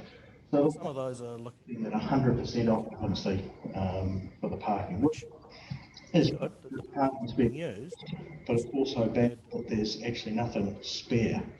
So options for that are, do we create more parks, or do we look at the time limits that are on the parking? Now, short time limits in some of these high demand areas can turn parking better and actually reduce the occupancy so that we've got a more steady turnover of traffic. These are some of the things that we need to be looking at in the wider strategy. So the immediate CBD area is about 460 bed capacity for car parking, and on average day in the peak period, we're looking at 67%, which is not that high. So there is parks available. Sometimes you just have to walk a block or so to get to. So we've also got a couple of car park areas. Not really getting fully utilised or utilised for their capabilities. Some of that could be down to wayfinding. That is something that we've noticed. There's not quite enough signs out there showing people where to go. So really, we've got around the periphery of the CBD, we've got quite a lot of car parks that are generally empty most of the time. So there's things that we need to have a look at. Some of the observations that were made. Shoppers love parking in front of business. Anyway.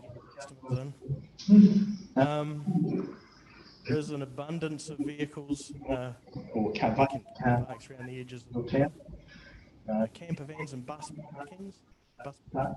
Need to move out of the main location. They tend to be large vehicles. You can't go past them when you're coming out and around places. So alternative locations around the outskirts is something that we need to be having a think about. Coming up, we are looking at doing a survey for public feedback, just on what people want, what direction we want to take. So we're setting that up for some time. And that's will be carried out? How? So we're looking at doing that Online. Just online. We just formalise the process yet, but there might be something more open as well. But we do get good feedback when we go out online. It tends to be quite easy to summarise the results and findings. I'm just thinking about age groups. I think that we've got a lot of elderly that aren't online, and they are important users of the CBD area. And they would be impacted by exclusions of parking. So I think it's important that we make sure we cover that aspect as well. No, we can. Going on to completed works, just finished our reseal program, 18.6 kilometres. That's about 5.5% of our network. It's not quite 6.5 that we're targeting, but it's getting close. So we're just working on the next phase now. Annual pavement remarking, you'll see all the nice bright white lines out there. Warren Creek on the tour has been completed. And Davey Street. The section between Park and Hampton has been facilitated. So we've remade that. Nicely. So works that we've got underway at the moment. So we're working on a bridge inspection program. WSP. It's a collaborative effort with 3 councils. Putting together a inspection program and getting that in there. Asset management services, we're still working on the combined roading database. So the project and Becca working together on that, on value assessments, all of our transportation assets as well. All those other services that we do on an annual basis. The Haas-Jacksons Bay resilience work, we've got the erosion issue. That's been scoped, and we're just waiting for the application start at the moment and final designs. The Jackson's Bay rehab is well underway. Main lift on that project is done. They're just working on the final payment now. So that should be coming to complete in the next few weeks. Our footpath maintenance renewals program, slides on that. The works that we've completed so far are Hall, Park, Boston, Lee. So those works have been done. We've got in progress still. Revel Street, the river end of Revel Street is waiting on Chipsy. Joy Street. The big push on the pass is scheduled for May and Little Jump, primarily focusing on our outlying towns, Ross, Wairau, Mara, and Canary, with a little bit left on Hokitika. So I can make these lists available afterwards if you want to have a closer look at them rather than on the screen there. It's just good to see the maintenance is happening. It is getting done. Yes. So upcoming works, Fox Creek Culvert, update on that. We've been a little bit faster than what we were intending. For the contract that we're working on this week. We're intending to go a little bit further.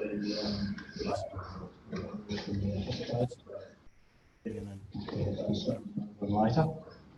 Speed limits around schools, that's an ongoing project that we're working on with Graham Buller. That's set delivery in the next financial year.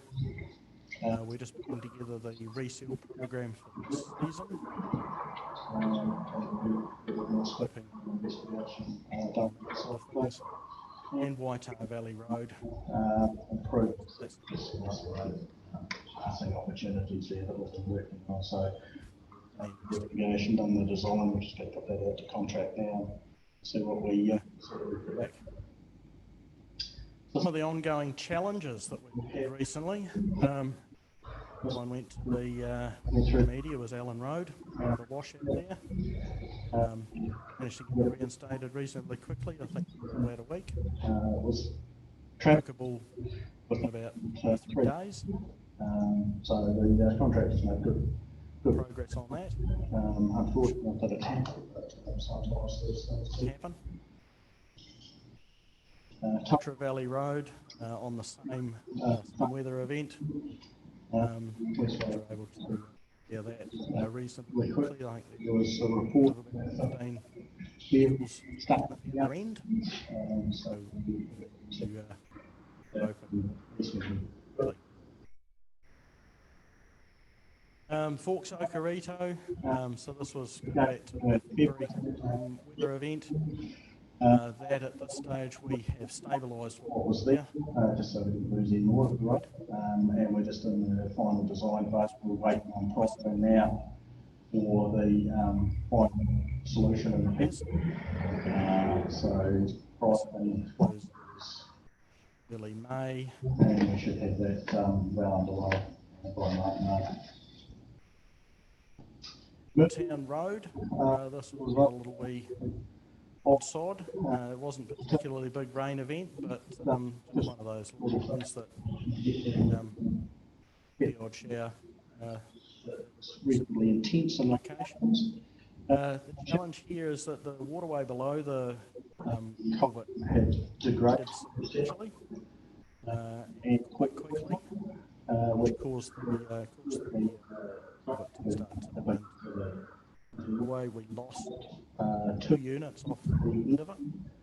We managed to salvage the remaining 4 box sections. We've got another couple of box sections sitting in the yard that can be reutilised, but we've just reinstated with a splash board. We've we just need to keep a bit of an eye on it, see what's happening with the bed on that away. Let's stabilise a wee bit before we go back and anything. It's not an ideal solution, but it's the safest way forward, so we don't end up losing the culprit due to those challenges.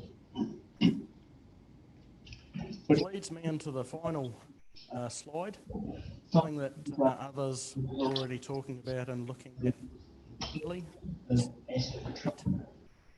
What do we do when we lose an asset? Do we need to restart it? Do we need to reopen a road? They're all good, hard questions that we have sometimes. We do have some assets that we've already probably gone past that point and kept them open for longer than what we may need to in terms of the ongoing investment. But these are things that we're considering and also need to be putting with the public. And so it's not an easy one to have. It is something that we need to keep right on at the top of our radar because it's something that's coming up. It's becoming more prevalent. Aware of what's been going on in the North Island, even in Marlborough. And tagged with the storm events that they've had. Some assets that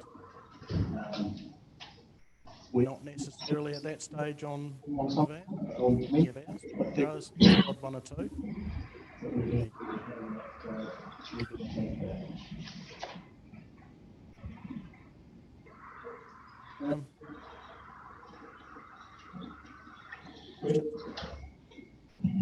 You say other councils are already considering this proposition of asset retreat. Are they places that have got alternative routes? No. But use the example of Marlborough. It would be a key with the road into the Canterbury Sound. There is an alternative. It's more. But these are the things that we need to be considering. What is an alternative? Is it effective to use that than to reinstate the road? In the case of the Marlborough Council, it is more cost effective to go by boat than to reinstate everything. Many of our roads that are doing pretty hard work likely to be accessible by boat? I would guess not. No, we're not in the same position. But again, some of the areas that we're looking at that are becoming more challenging seem to be the end roads, not necessarily a loop road that goes far into anything in particular. We need to be looking at what the road is providing access to in terms of whether it's residential and farmland only, or state, or what it's actually providing access to. We consider that as part of our decision process going forward.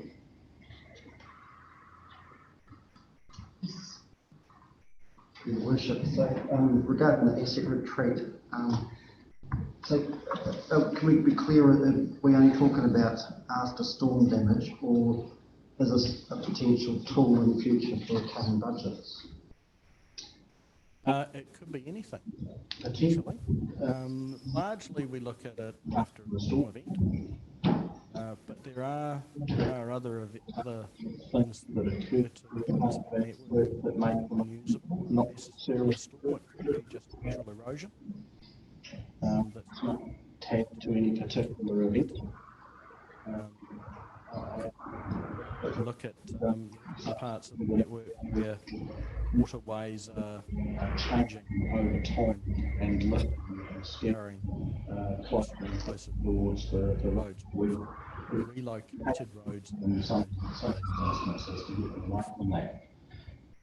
So because the long-term solution of doing protection in the river bed is actually likely to cost us more in the long term, because then we've got that ongoing commitment to maintain the river in that alignment, to maintain the river in that alignment. And sometimes you just can't do that. So the only option might be to relocate the road. But you can only do that when there's land available. It does come go any further. The concern with making those decisions after a storm event is that you don't have time for the conversations. So I'd like to get conversations beforehand. Just through your worship, definitely conversations will be happened before we even make any decisions like that. So it's a collective decision-making process, including affected parties. We have examples of, I think, about 300 odd bridges. The cost of rehabilitating those sometimes is a trigger point to say, is it a bridge to nowhere, for example, and make that decision. We've had that discussion recently. So those sort of things will come back to council for consideration. One thing, just adding on to that, one of the challenges that we had in 28, where the Reho Bridge washed out and the stop bank got taken out, and it did significant damage to the Waiho Flat Road. And the response, we could put the road back, but if there's no stop bank to protect it, then what are we putting the road back for? And that really influenced the decision-making process in there, and that we couldn't actually commit anything to reinstate the road until we knew where the stop bank was going to be reinstated. So there's a lot of other decisions that come into play. The other big decision point, council, is it going to be funded by another party and not fully funded by council? So it makes a decision easier if there's someone else paying the bill. Do you want to talk about our proposal around special purpose road, where we're at with special purpose road? Yeah, so the special purpose road is our Haas to Jacksons Bay Road. Back in, I think it was 2015, the board of the Transport Agency, or Waikiki, decided that all special purpose roads were to be transitioned back to the local RCAs, and that transition comes to fruition in the next NLTP. So at the end of this funding round, the special purpose road will be fully under control, intention, and at which point it won't qualify for 100% funding. It will be funded at our financial assistance. There has been quite a bit of silence for the agency on that, and it has been raised on several occasions with the agency. Now, there is thoughts amongst various people in the agency that the reason why these roads are SPRs hasn't changed. Affordability is there for many of the councils that have got these roads. So why are we pushing forward with the transition? When the reality is we might not be able to afford to actually take these assets on. Excuse me. So it is something that's being worked on in terms of litigating. We'll take another consideration from the Transport Agency Board to see where that lands. It may be successful, it may not. No.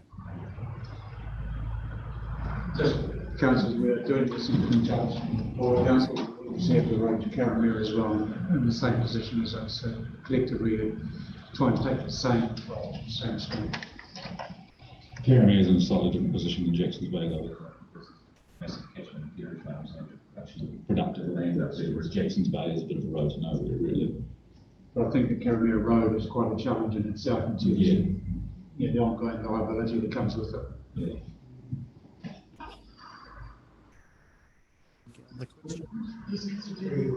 Carl, I've got a list of questions. The Fox Creek culvert, that work has started. What exactly are they doing to it? So what we're doing at this stage, we've been able to do a detailed inspection in both barrels of the culvert. The eastern side is significantly deteriorated. There's sections where there's no base left.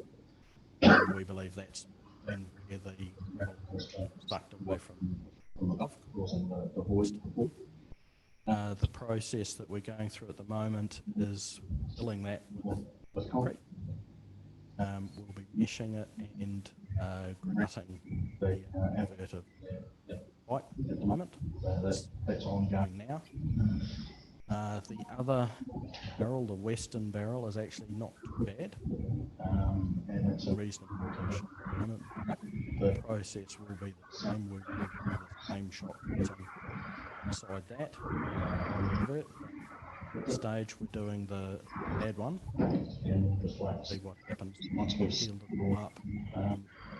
See how that performs. Take it from there. That'll buy us time. How much capacity does that reduce in the culvert in terms of the water flow? Because I've seen it in a good flood, or not even a good flood, and the water's sort of boiling at the top to get through. It's a minimal reduction. Right. So, it's only a thin skim of shock. Basically, what we're doing is filling the base. So we lose probably no more than about 100 millimetres of profile out of the base of the culvert. It does have capacity if we keep the way clear. Past, once we've been clearing it out, it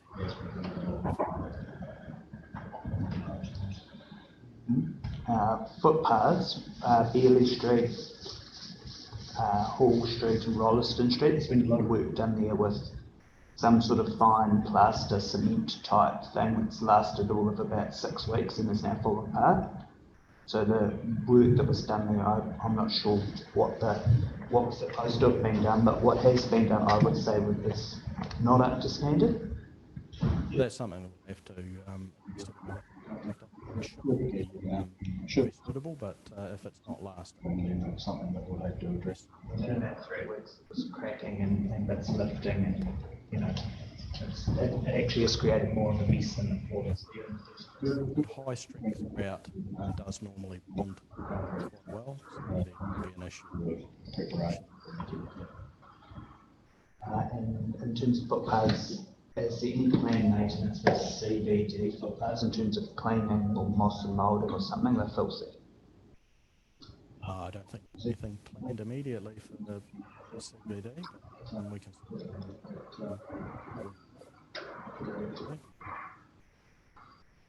Thank you. Yes, councillor. Oh, Sorry. Will be even question.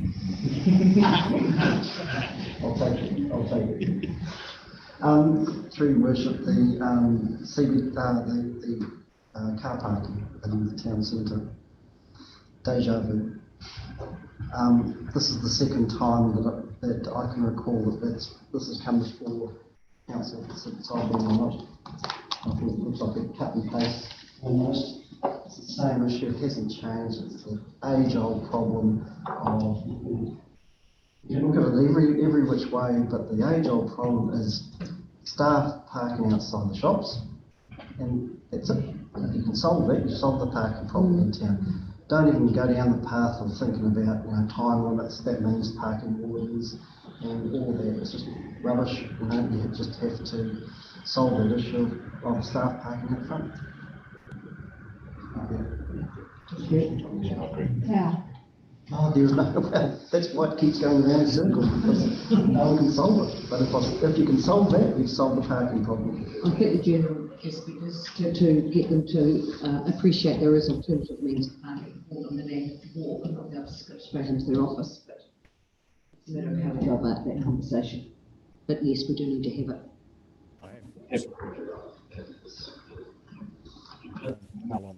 There's not, there's a tricky one that we'd figure out. The only way really is parking order.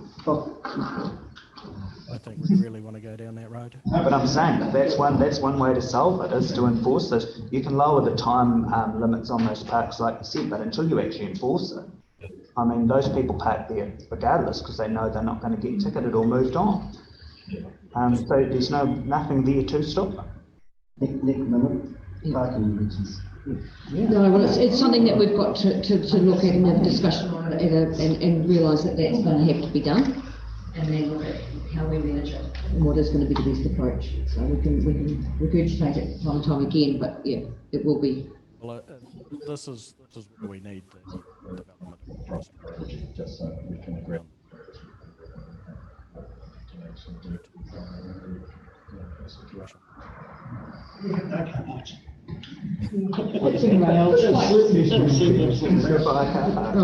thank you. Any further questions for Councillor? Yes, Councillor Fox.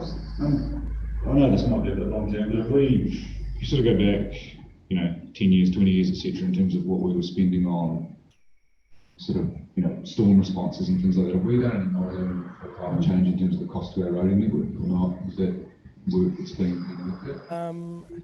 No, probably not. To be honest, there has been an increase in the value that we're spending on.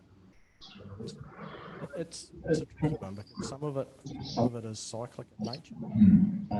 So there are certain periods of when we have significant events, then change location, and it does tend to move around.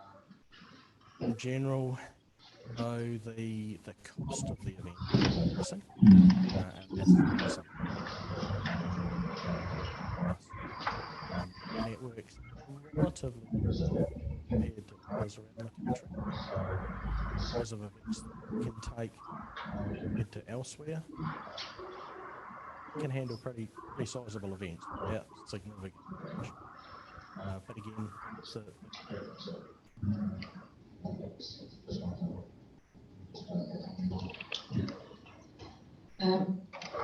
I'll go to Sarah first. Just a really quick one on that question of climate change and the cost. NZTA have done that study. They came to us last year, the year before, and at that stage they spent the budget, the whole budget, in like 6 months or something, the whole year's budget because of storm damage repairs. So the stuff is. I know as an example, looking back, DOC is spending a lot more now on track repairs after floods and stuff than what they were even 15 years ago.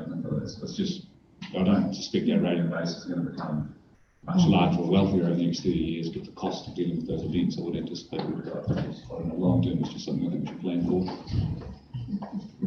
Thank you. you, Councillor Neil. We're just going to say that we need to be very mindful of our time at the moment. So, two things. Maybe those with the mining coal need to chip into the cost of the storms. Just saying. And perhaps flying in here and driving around the places as they now as well. But anyway, to the point. Area and around the schools. I think it's a great idea. It was a really good presentation that we had the other day, and would like to see further discussions on that and how far it can extend. And bearing in mind before that we saw a diagram, the 1.2 distance encompasses pretty much the whole town. It's not a very big area. It's a whole lot. 30k, because we do have kids going from one side to the other. We saw two kids actually at St Mary's on one scooter and one bike. They're both on the footpath. I think that's often because they're told by their parents, stay safe, you need to stay on the footpath. So I'm really interested in further discussions around there. Yeah. It is definitely. Look at how far we can go. And that's something that will be coming back to council at a later time to work on, because it is part of that whole CBD structure and part of the safe movement around the township. So, right. You don't have any funding for Tree to finish that last piece of calculation from? Not at this stage, no. Tree, no block tree. No. We're still looking. Sorry, just a quick question, just following on from Councillor Burton's inquiries. What's the QA follow-up on these contracts that we work out? How do we check that they conform to the specifications in the tender? I mean, I just wondered, this footpath, did we not check it to make sure that it fulfilled what we...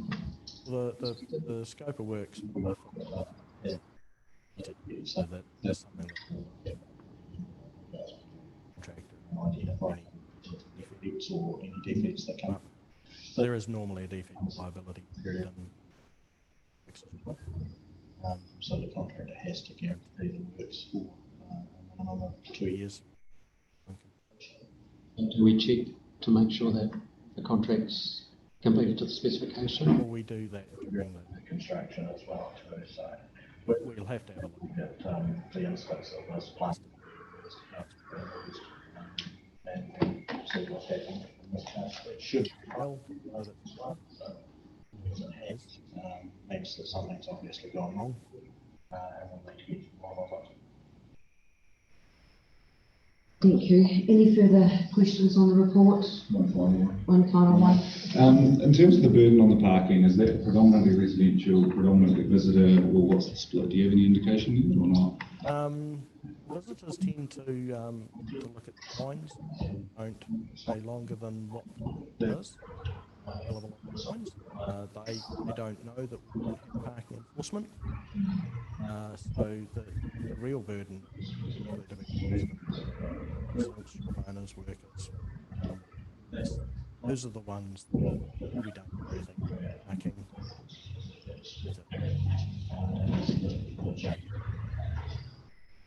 Thank you.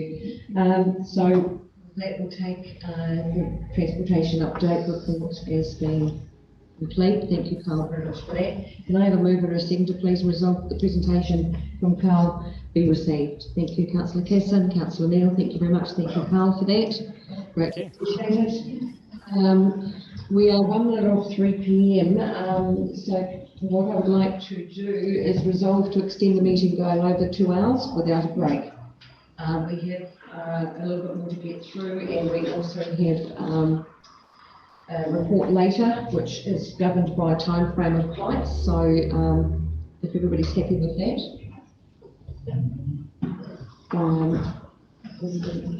Can I move a second to resolve that? Thank you, Councillor Kesson. Councillor Neil, thank you very much, everybody, for that. Appreciate your willingness. Right, and we will now move on to staff reports with Simon. Thank you, Simon. And he'll take it as read.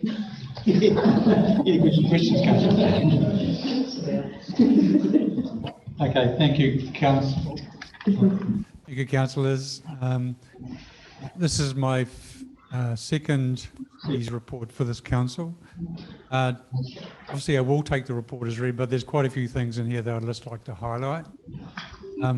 Obviously, announcement the day after we reallocated the Better Off funding by government to change the direction of Three Waters reform. Now it's called Affordable Water, taking it from 4 entities to 10, extending the timeline out until everyone being on board by 2026. What does that actually mean for us? It's actually quite, I actually personally believe we're worse off, but we are yet to do that full analysis. Helen and myself attended a conference in Queenstown with the other CEs and mayors of the South Island, of entities I and J, they call them now, and also Marlborough and Nelson. And we had the fortunate to have the minister there discussing. It was very clear that he was inundated with questions and a lot of unhappy councillors around the district. What does it mean for us? Obviously, the biggest impact directly is the withdrawal tranche 2 funding. We had approximately $8.3 million aligned for tranche 2. Whilst we hadn't allocated anything towards that, it obviously has a significant flow-on effect in terms of other projects that we could have actually allocated that funding to. He has stated, the minister, that 500 million of that could be put back on the table. That criteria is yet to be quantified. Every council would have to submit to have an allocation of that funding. We are yet to see what that looks like. Obviously, the bill is still in getting drafted to go to select committee as proposed changes. We don't know how that will read at the moment.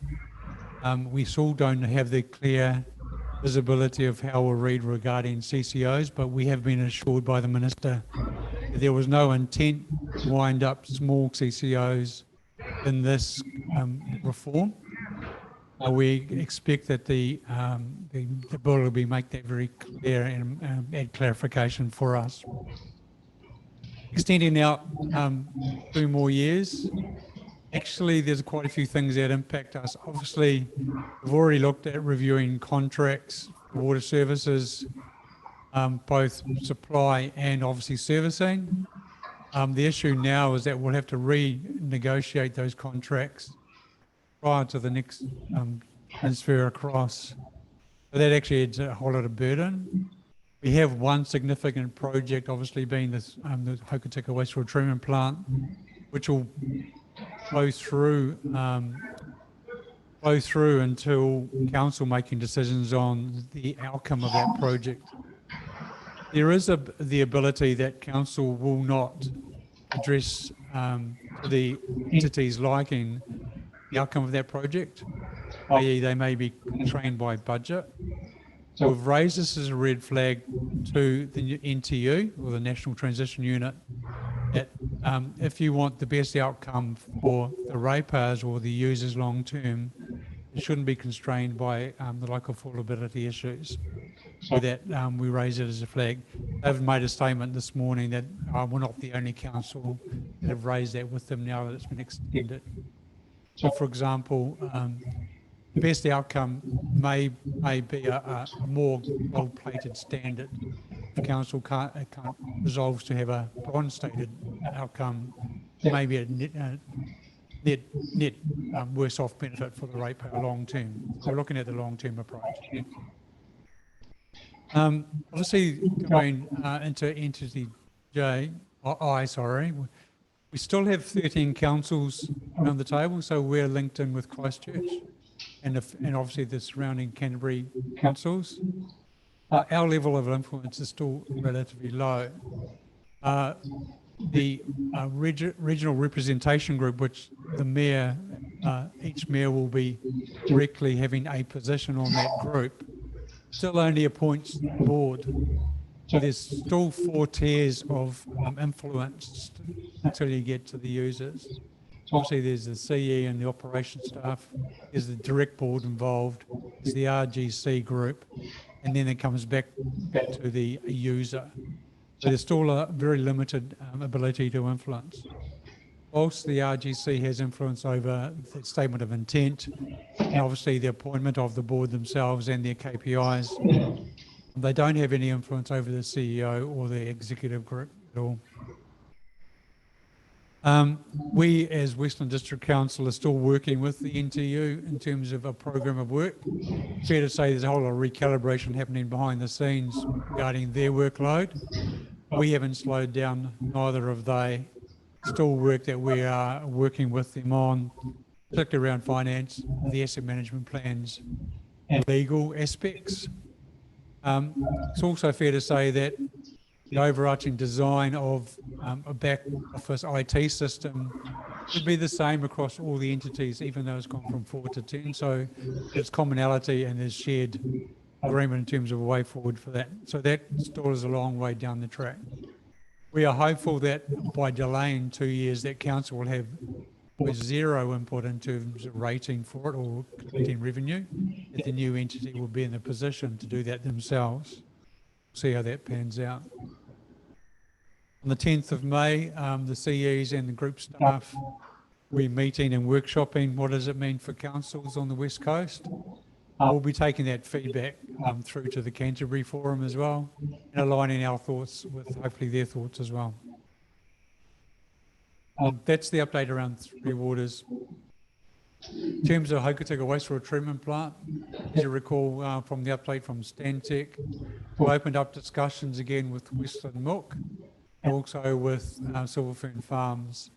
There's a workshop tomorrow with Westland Milk in terms of way forward. We're hopeful to see a positive outcome from that. As you will see from the report, I'm not going to go through project by project. There's been a lot of activity. And it's fair to say, since joining council, this is the busiest 6 months I've been involved with council. It's sort of coming to a head with all the regulatory reforms, Three Waters work, obviously the induction of councils, and also the annual plans, various other programs of work that are on the way, that we're all pretty well met out. You would note also there's been quite a bit of vandalism happening in the region, random vandalism. Obviously the waste, we have some issues regarding the cycle trail. We've also had some issues down Haas with some signage. Yeah, it's unfortunate, but it is what it is. We have covered a lot of stuff in the last executive forum regarding Carnegie's and Swinville. I'm not proposing to re-discuss that. Just take the report as read on those subject matters. I do want to touch on the work we're doing in the Mayor's Task Force for Jobs. The program is still well engaged and well supported. We're on target to meet our criteria for KPIs. The team over there have started a 10-week employment program, which is quite unique, and I think it's probably the first within New Zealand that are trying to do that. Kudos to that team. We do have issues, and it's once again not a local issue, it's a national issue around funding for Mayor's Task Force for Jobs. We are back end of April, and the contract finishes end of June. Still at the national government space, they haven't confirmed funding going into next year. We were in the same position last year, if you recall. Know that Max Baxter, who's I suppose the mayoral lead on this on behalf of the mayors of New Zealand, hoping to get a 3-year commitment of funding, so we don't have to keep changing and chasing people. The issue for us is we have staff obviously employed under the guise of Mayor's Task Force for Jobs. We want to retain them to ensure consistency of delivery, obviously consistency of service. So we're obviously keen to make sure that that actually is cemented very quickly. You will see also that we have a number of new staff have arrived, including Campbell, who's our new HR advisor. We have a new senior building control officer, Leon Hume. Logan Ogilvie has just been employed as compliance and health and safety officer. We've enticed Deb Edison back as a senior planner from Grey, and we have a new office assistant. A few internal promotions as well. It's good to see internal promotions and growth coming through in council. There is one thing that is not on my report that I'd like to ask Council's feedback on today as well. We are going through reviewing funding applications. The applications are open. They close on the 8th of May. As you recall, we have had an issue with Hokitika Gorge Swing Bridge. It's the end of the life. We've had a report completed by WSP that we need to spend at least $200,000 on the swing bridge to give us at least 5 to 6 more years. We have had conversations with our dock partners in the Gorge Trail. They want to build a new swing bridge, but don't have the funding to do that currently. Funding to look at design concepts, but not to do the bridge. But they have load tested it before Christmas last year, and it's still obviously able to be used for the next 12 months, but they're not going to guarantee keeping it open 12 months after that. So we will potentially, if Council supports the idea of putting that up as an application for Tourism Infrastructure Fund, we're going to push forward for 75% versus 50%, which is usually a co-share, only because of the health and safety implications that come from it. So it's likely to cost Council $50,000. If we look at a 5-year lifespan, that's $10,000 a year to keep that whole track open. Obviously, the department is very keen for us to support that and will give us a letter of support as well. If Council resolve not to do it, we will close the bridge and put a fund in the next annual plan to remove it its entirety. That will make the bridge, the gorge track only one way for a period of time, similar to what it was going back a few years ago. But it will reduce the customer experience for quite some time. Just a bit of guidance around that, councillors, if you don't mind. Happy to take questions on any aspect of that, plus also the contents application as well. Why a dock related to? Like, how many other bridges have we got in Westland that we own on dockland rather than dock? So this is the only asset in the whole Hokitika Gorge complex that is council asset. Yeah. It's been there for 93 years. Yeah. History of it was a stock transport across the river. We did try to divest that infrastructure to the department 5 years ago. They went into it because of the age of it and the liability that comes with it. They have agreed that a new bridge is warranted, but the issue is they don't have funding right now in their capital program to do that work. And they can't commit it without it being approved capital fund. So they are reasonably confident they can get capital as long as it's supported for the next 5 years. Is there a way to get it off our books and onto theirs? By removing it. Eventually, yeah. We would have to remove it. Yeah. They'll build a new one on a new location or on the same location. So at the end of the day, we would resolve of any assets on that Hokitika Gorge other than unformed legal road. So in the short term, DOC aren't interested in helping us fund that work. They actually can't because they don't have a committed budget. So they're pretty clear on that. Without having budget, they're not allowed to spend. So they will support a council taking it forward as an application for any funding that we can see fit. Eventually, we could try for 100% and see if the department will be keen to support that. I think just funding is a good idea. But it only buys us time, doesn't it? Yeah, as long as we get a commitment from the department to replace it. Replacement.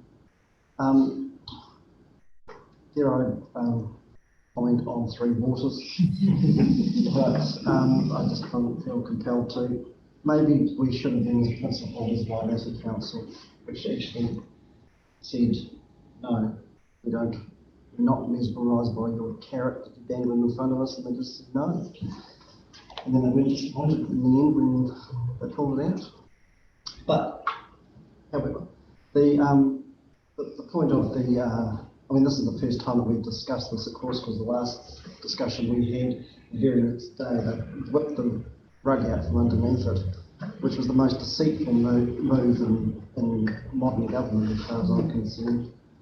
But I'm going for the whole, on the back of the whole treachery of Three Waters anyhow, of course. Just a comment on that, Paul. It was made very clear to the Minister when he was in front of the mayors, it was the most pertinent question that was put to him around the table. It was only retrospectively that every mayor was invited to a meeting with the Minister prior to a press release. He had the opportunity there and then to tell all the mayors around the table what was actually occurring. Yes. It didn't happen. Yes. They didn't have the gumption to be honest about it, but that's not the first time. I will state that he was questioned lightly on it, and he sidestepped that.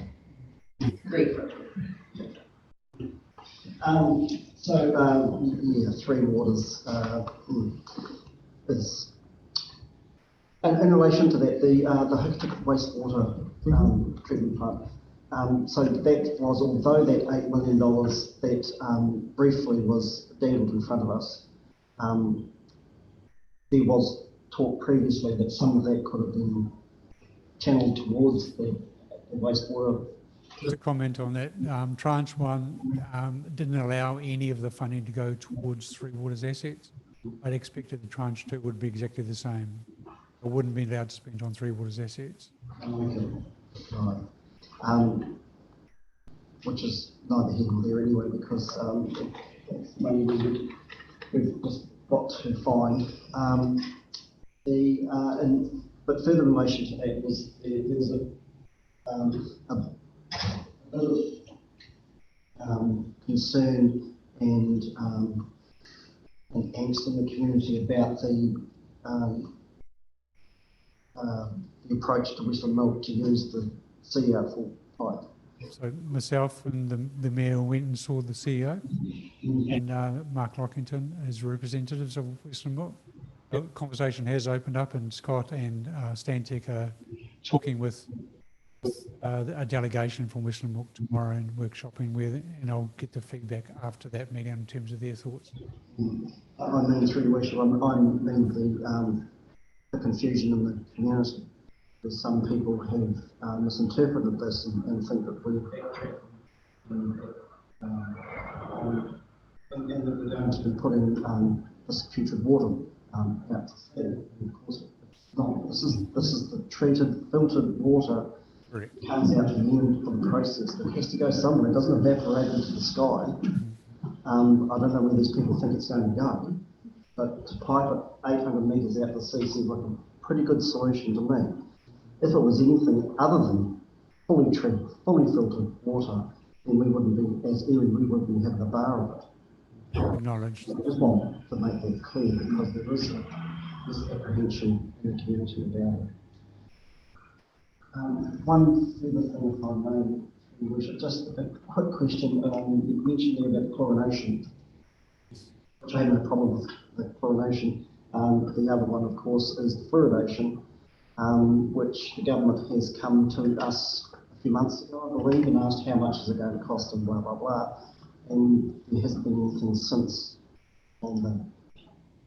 No, there hasn't been. Bearing in mind, this is coming from a different department. This is coming from the Ministry of Health, Fluoridation. We will need to reassess once again as part of this impact of deferring for 2 years. If there's going to be a requirement for council to lead that conversation.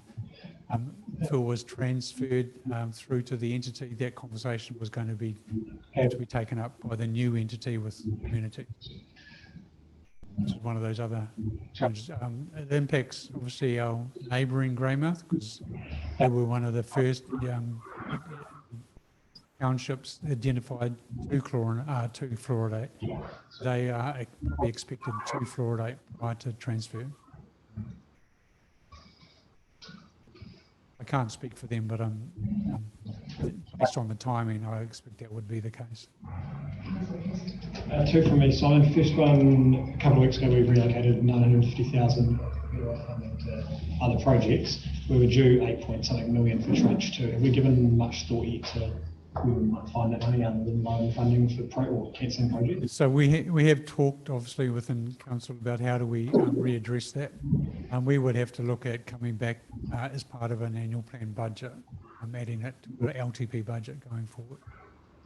And second one, completely unrelated, in terms of the staffing update you gave, awesome that staff are given that opportunity to climb within the organisation. 4 staff left within 2 to 3 weeks in February, that's 6% of the number of people in the organisation. Is that something we should be concerned about? I'm not overly concerned. The critical, we have historically had 20% turnover year on year, which is typical for all councils in New Zealand.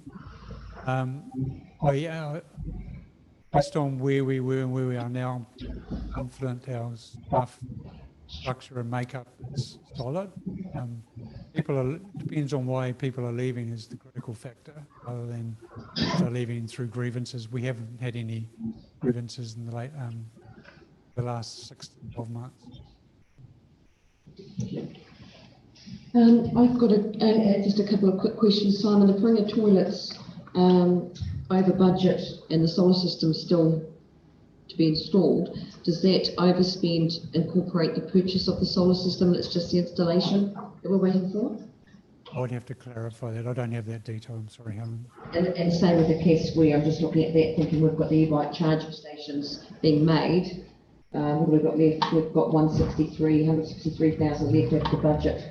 And that's got to be made and installed, plus the toilets have got to be installed. So Get that clarified. we're right about those budgets there. We'll make sure they don't go over. We've got one over already, and I'll see you. And bear in mind the Paringa toilets one, there was 4 projects. It was part of a TIF funding application. I would have to revisit that. I think it's part of a wider package of toilet funding. I've got council TIF funded and then the council contribution included. Okay. My focus there, so but yeah, just a little bit concerned that we keep that tight. Anybody got any further questions to Councillor Burden? Just one about the vandalism, a lot of it on the cycle trail and things like that. There's been a lot of social media around that one of the posts had 20,000 odd views or something. I look back to the sort of broken window philosophy, get it fixed, pretend it sort of never happened. So I think a lot of the those things sort of happen because they've been said, you know, when you see it, more vandalism happens, and potentially those vandals are looking for that attention and see it in the public eye, and it's constantly being posted and shared, and you see all this vandalism. Next, I think it goes quiet for a week and another one happens. It's sort of like that. You know, Yeah, sort of catch-22 to a certain degree. that's the thing, you're trying to find out who did it, but you can't, so it's a hard one, but yeah. The challenge we have obviously with social media is anyone can post that up. Yeah. So it wasn't posted by council, the original photos, it was by another party. We were in the process of putting a press release together and it was already out in the wider community. So very hard to manage if another party puts it up and takes the lead on it. I'm kind of expecting a little bit of peer pressure to manage that a little bit. I know there was a lot of peer pressure put on those involved. And I think that's, you know, one of the things, the advantages we've got as far as communications that we have with the community and members of them. Somewhere along the line to find somebody knows somebody. It's a matter of letting on it, putting a bit of pressure on and seeing if we can drive things from that way, what's acceptable and what's not. So through the chair, I think the local police officer did a good job there. I think he caught 3 people, so you don't know their names. Maybe that's better than not saying anything. Maybe we're showing them. Do you know if this being through a prosecution or is it an ongoing process? That's in the police hands. There's 1 youth and 2 old ones.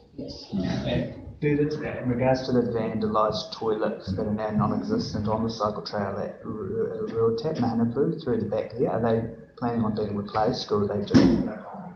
No, they will be replaced. Obviously I haven't got the detail of exactly what the program is looking like. There's a critical stop point in terms of the trail. I see every morning people there, so we have got toilets close by, Treetop Walk, as well. So it's No, that's only if people wanting to stop there as well. yeah, exactly. People going like that. Yeah, any further questions for Simon, please?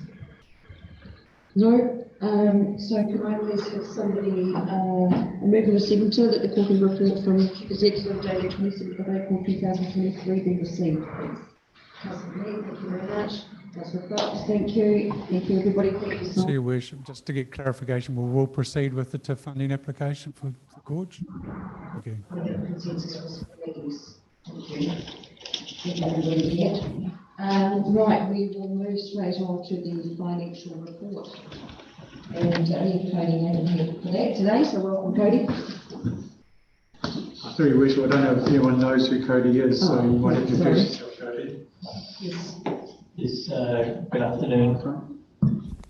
Good afternoon, Your Worship and Councillors. I'm Cody Nabin. I'm the Financial Consultant here at Westland District Council.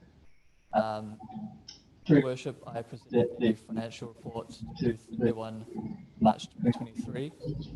I'll take it as read. And Your Worship, I'll take any questions. Questions? Oh, there will be some, right? You just snap there for the video.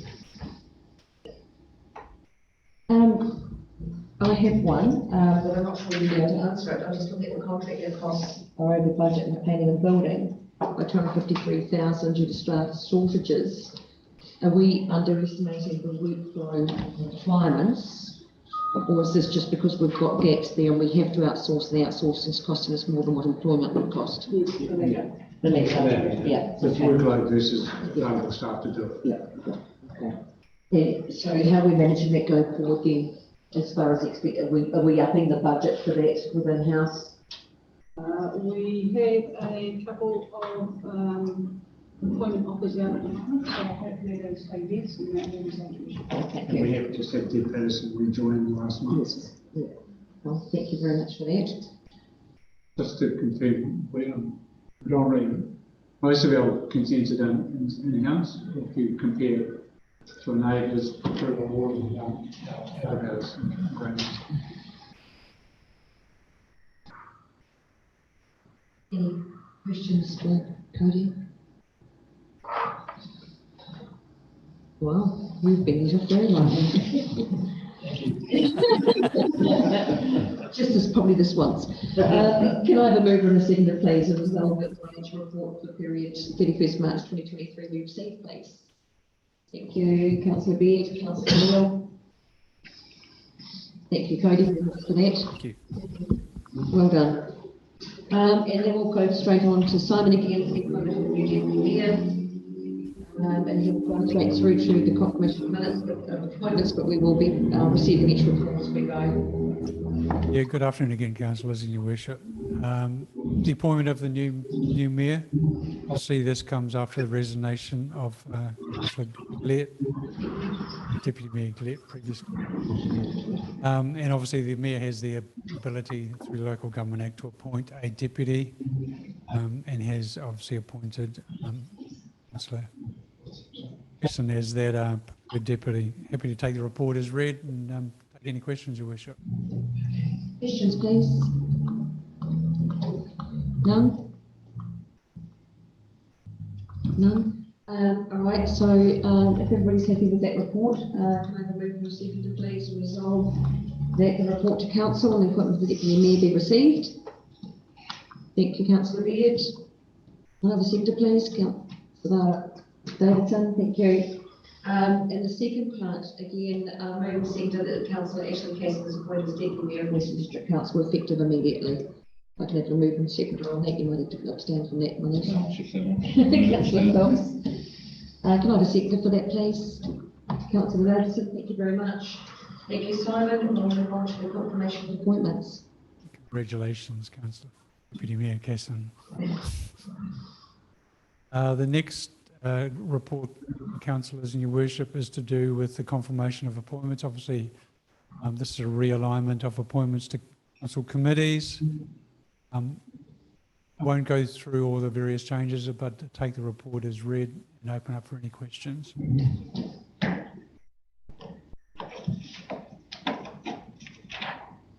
I would have liked to see a roundtable discussion on some of these changes. Happy to accept them, but yeah, I think it would have been beneficial to have a discussion around the table with everyone involved in that. I'd really like to know which councillors are keen on the different committees and why. And I think that it's just been beneficial getting to know everyone in that way, yeah.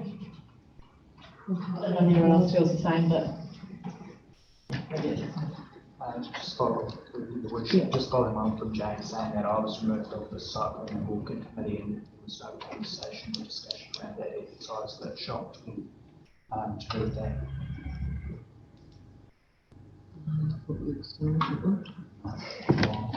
Through the chair, it's possibly a conflict of interest to me to be on there.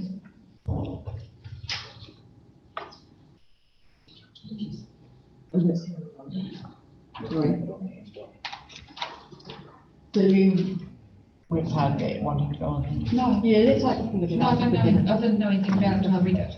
What's that? The cycling and walking committee, the subcommittee. That you're on it? Yeah. You've been on it since you started? No, I haven't.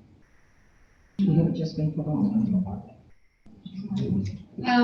Riley, can you clarify that I was not on the cycling and walking No, subcommittee? you weren't, and Stephen wasn't, and Jane and myself were. So there's been a big shake up there. I was on Stephen's the- now on 4 committees, I'm on 1. So I there's a bit of was that. on the No, because I haven't got those notes with me, but when I looked at it, we had some councillors being the fact that there's so many different types of committees that everybody is on, and as far as the time and the demands that go of that, we've got, we've got it here, we've got review committees, we've got those, the Mission Assurance Committee, we've got subcommittees, and then we've got committees, and then we've got community committees, and basically when we had the absence of one of the Northern Ward councillors, it meant that Councillor Neil's on about 7 or 8 committees versus some on 1 or 2.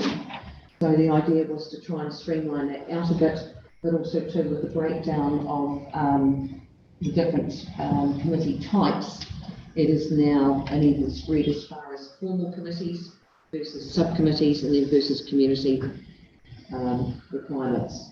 Being that the only pressure then falls on the likes of, I think it's the Southern Ward councillors, being that they've got more community representation requirements on them than others, but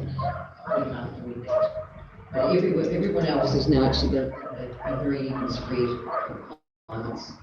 We should make a recommendation. There is one error I've found as well. Obviously, there's another representative in Makawhio to be put on the Hokitika Waste Retreatment Plant Project. Obviously, It might have fallen off. oh, is it in there? Is it? Sorry, just. Also a suggestion that we put the report as is, and if there's any further changes that come back to council in a future meeting. Sorry, just one other question to the chair. On the regional transport committee, it says that council is required to appoint 1 elected member as representative. We've got Tank and Sorry, and the reasoning for that is that if one cannot make it, yeah, one can, so it's a matter of communicating between the two, because I think there's 2 that are set up structured like that, because if we don't and aren't in attendance, the repercussions are quite strong. And we've had some where there's been running earlier on which nobody was at, and it was very much based on Westland discussion. So I'm very, very keen that the councillors on those communicate, and if one can't make it, hopefully the other can. So representation stages. Could I just suggest that to withhold that reporting and maybe have one-on-one meetings with the men? Just so everyone's clear and they can express their comfortable being on and not being on. I have actually communicated with by email, but there was very little feedback came back, sorry. But what's the advantage of one-on-one as opposed to a collective discussion? Well, because I don't think it's the place to slog it out. Oh, it doesn't do public, and I don't think it's slogging it out. That's not how I envisage it. That's what are you interested in and why? What do you bring to that role? Great, or not. And I think that from my perspective, Jane, the biggest one I have with that is that we're going to end up with some that nobody wants to be on. And then I've got to make calls and say, look, I'm sorry, but can you please take that on? In the end, in the past, in my experience, it's been, it certainly hasn't been discussed around the table. It's been presented. I'm happy with what the mayor's done there, and good work. Carry on. So I suggest, Your Worship, that we actually take the report as is to the vote, and if there's any further changes, can come back at a future council. Through the chair, just clarification, the standing committees, are they committees that can make decisions without you taking their issue to the full council? Is my understanding of the standing committee? Each standing committee will have a terms of reference which defines what they can and can't do in terms of delegation from full committee as well. And secondly, I noticed that there's a chair for each committee, and the event that chair can't attend. What's the process for a backup chair? Once again, the terms of reference chair can appoint a stand-in chair as part of that process.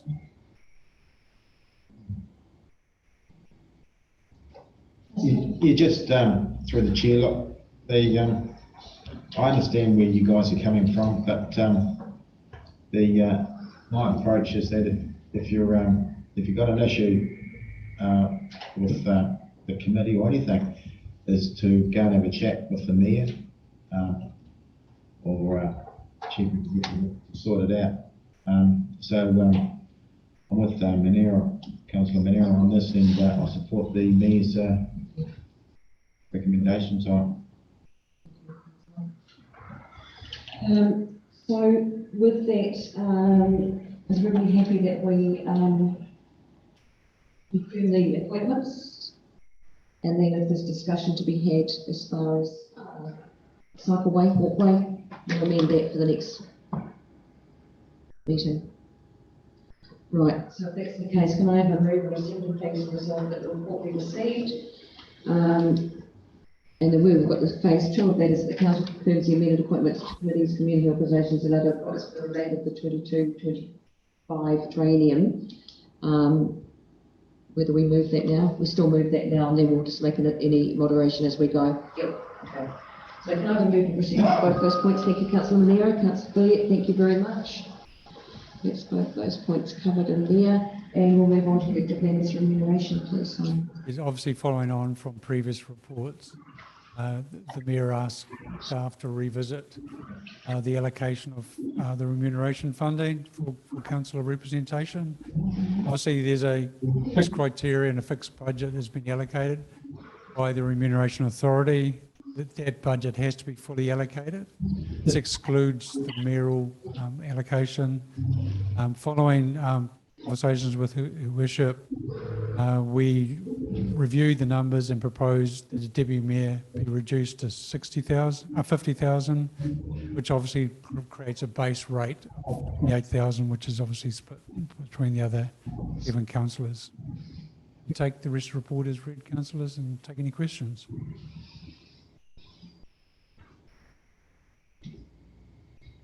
Thank you. So, Worship, so as one of 2 members around the table who are unpaid, therefore unencumbered, then I can speak freely about it and without embarrassment. And in my view, I think, with all due respect to Deputy Mayor, I think 50,000 is too much. I would have thought that 40,000 would be a fair amount, and with the balance of that to be spread among the councillors to top up what you guys get, because you actually get very little. In my view, for the number of meetings and the expectation that's on your shoulders, I think you're underpaid, and this would help a little bit more. And yeah, in my view, it would be better to be more evenly spread. Your Worship, just to highlight that if anything, we're requiring the Deputy Mayor to step up for quite a considerable time. Obviously that was a big onus on them.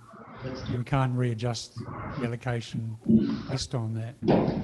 So they're pretty well a stand-in mayor as required. If anything, we're requiring him to step up. It's, reflecting on last term as council, obviously previous incumbent was in it for quite some time. And God help us, we're not going to. So I still think that it would be fairer to the councillors who share the load around the table and have a lot of expectation, a lot of time away from their businesses, away from their work, for meetings, for workshops, etc. Just to be a little bit more within the bubble. And the way to do that, in my view, would be to reduce the deputy mayor slightly and to level it out at 40 grand, still good money, and spread the other 10 grand of that around the remainder. If I may pass a comment here, being that I'm the one that has set that, and do so with these aspects. If there was to take that down, I'm also very reflective of the committees that Councillor Casson is on and shoulders responsibility with me on. The workload is different for a deputy mayor to it is for a council, and I do have that expectation. There is a lot coming up in the future. You're well aware of what's been in the past. I think we've got to be very mindful too that every councillor, no matter whether it's this council or previous one, 2, 3, 4, 5 terms ago, you get different inputs from different councillors. And so it's very, very hard to define what is fair and what is not in the input that comes from councillors, because you will always get some that actually go well above the duty of a councillor in their hours, their input, their focus. And you'll get those that turn up for meetings and there's not a lot of those behind it. And with that, I'm not making any reference to anybody here. I'm talking about historically back. So it's a really, really hard thing to define. But I'm not going to, Ashley and I have actually served on a lot of committees since we started. And with that, because I'm finding that the pressure on me now to be 10 past at once is getting to be extreme, he will be called on to represent me and be there for some of these more complex situations that are there as deputy, but also because he's been on the committee right through. So from my perspective, there is a difference as far as expectation and workload, which quantifies that. I'm very respectful of the fact that people give up. I've been here, done that before, and I'm very appreciative of the demands. None of us do it for the love, but we do it for the dedication for the region as opposed to the money. I'm long enough in the tooth, Your Worship, to have seen councillors, not at this table, but at other meetings on the West Coast, arrive and open their agenda at the table. Yes. So well aware that there are freeloaders and there are workers when it comes to local government. I just thought that, given that the pool is limited, and so therefore there's limited ability to more fairly remunerate what we are, I thought this was an opportunity to. Yeah, just through the chair, like Ashley's putting his own career on hold here, and I think he deserves everything to it. He, like, he only got third in the poll, so he might only be here for 3 years anyway. So good on him. All right.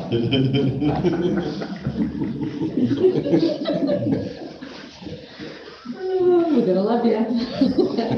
What a reply, Councillor Neil. Yeah, just a question, Simon. Going back to if the mayor is unable to perform, at what point do they not get paid?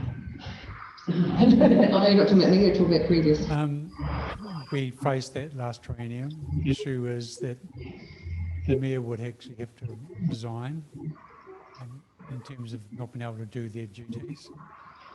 So, And it's entirely up to them. correct. I had assumed it was different to that, and I had assumed that when they're not able to undertake their duties, the deputy mayor steps up and also gets the. I would have to take advice, but from what I understand, the mayor is the mayor for the duration. Obviously, they have a requirement to do activities and attend meetings and chair as required. It really depends how much impact they aren't doing their duties, where there's good action to take. Not a subject matter expert in this, so I'd have to get advice on it. So you can't just kick out on the ACC and then bring actually the mayor's rate or something like that? No, the mayor is elected as the mayor and no one overturn that one. Okay, no, that's all right. Yeah, I don't presume anyone is get the money. Money's pretty great to talk about at different times. So, yeah, I don't mind what he gets paid or we get paid or what we get paid or anything like that. I'm quite shocked and surprised that you front side and Paul both just here as volunteers and the rest of us are getting paid. I'm not sure why it's structured that way. Seems a bit strange, but yeah. I'm sure that look is here for volunteering. No, but we're being paid for being here now, which seems yes. striking, but yeah, anyway. Any further comment on?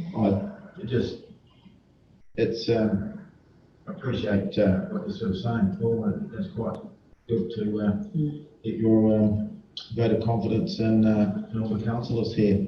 No disrespect to the deputy mayor's position at all. So thank you for that. That's all. I'll just say from there, I wasn't aware that Councillor Cashew isn't put through the office. Well, I'm not saying, well, what I'm saying is, if he's working here, he's not, when he's doing council work. He's got very understanding. Yes. Yeah, that's what I'm trying to say. It does. Councillor Peet. Just a comment. I was in Hawke's Bay over the weekend and I was talking to a senior employee of the Napier City Council and discussing how we operate down here, and that's why I asked the question about standing orders. But it's a bit tricky one to comment on, but I gave an indication of the remuneration for councillors, and she was shocked that it was so low, that the allocation from the Remuneration Authority was so low to be split, and just kind of supporting what Paul says. It's tricky because obviously the ratepayers got to fund that. It's a very low level. It has been raised as part of the local government reform and looking at the amount of time and commitment that councillors do put into a council. You could put it at a daily rate. It was a minimum hourly rate and getting paid that. It would be actually quite reasonable, but it's well below that. And it has been raised at obviously with the minister as well. And actually on that point, we have Susan Free here on Monday from LGNZ. She's the chief executive, and she's here to talk to us. So it's a good place to bring that up as well, to say in the review and how we interpret it, because that's part of their task of what they do when they work on what they take back to the government. So it's a prime opportunity for Susan to do those issues. Really, the fact that you're a councillor in Westland, you'll be doing just as much work as a councillor in Auckland, being paid a quarter of the actual rate. So it is a numbers game, unfortunately. It's funny as well because you just go over to Christchurch and see what the councillors and the mayor get paid over there, and yet it's a bigger city. Most likely your ratepayers are lesser from local politics than what they are here, and so they're not going to create you in the street or in the pub or something like that, the way that you're more likely to. You're far more exposed, and it's a good thing. You are more exposed and accessible to the people who are actually paying you here. In Christchurch or a bigger city, you're more removed, you're higher up in ivory tower, so to speak, and therefore you get more money for your scrutiny. So you always just a quick comment. When I attended the Chinese consulate celebrations in Christchurch, I was sitting to one of the Paulsville councillor. The remuneration was 115k more there for a councillor. Yes. And I said to him, what do you do during the day? What's your other job? Yeah. And he said that I can't do any other job. This council job is 50 hours plus. Yeah, right. And he was the council for Horsewall, 35,000 people, one councillor. Yeah, And right. here we've got the West Coast for 32,000, 4 councils, and 100 councillors. Yes, there's that aspect to it. So we'll get one council and the pay cost more. There you go. Right, so just, yes, if we go back to remuneration, then can I please have a mover and a seconder and resolve that A, the council receives the report, B, we resolve the remuneration set out in the table at point 3.7, and the council requests the staff to advise the remuneration authority of the changes to the committee structure and the proposed allocation of the remuneration pool. I have a mover and a seconder, please, to that. Councillor Davison, thank you. And the seconder, Councillor Valera, thank you. Thank you, Simon. And then we'll move straight on to the Harry Cemetery Committee report. Yes, your worship, councillors, I'll take this report as read. Obviously, the community has appointed some new trustees, and happy to take questions.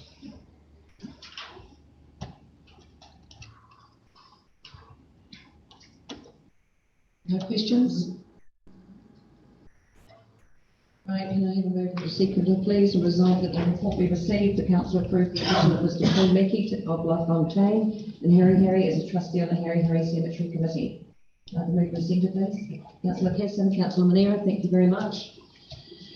Right, thank you very much, Simon, for that. I suggest a 2-minute recess. Just one point first and foremost, or 2 points. As I've mentioned and emailed everybody, that we'll have the Chief Executive of NZ here on Monday. So if anybody is available to come in, Susan won't be here all day, it'll be a short time, but it's a great opportunity to get in her ear and also get feedback and direction for where they're going.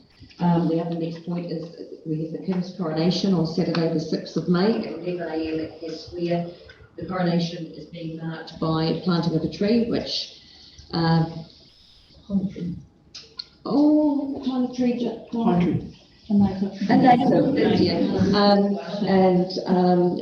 and I will be planting the tree.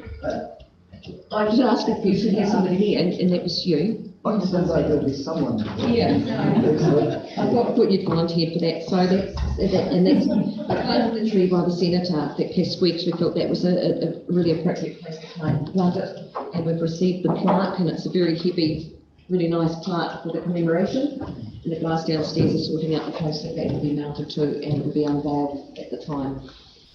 So yeah, and that's happening all around New Zealand. So we're actually going to plant it on. The cenotaph is at Hess Square out to one side, so that people can walk around there and see the cenotaph and the new lay of that and the commemoration tree and plaque.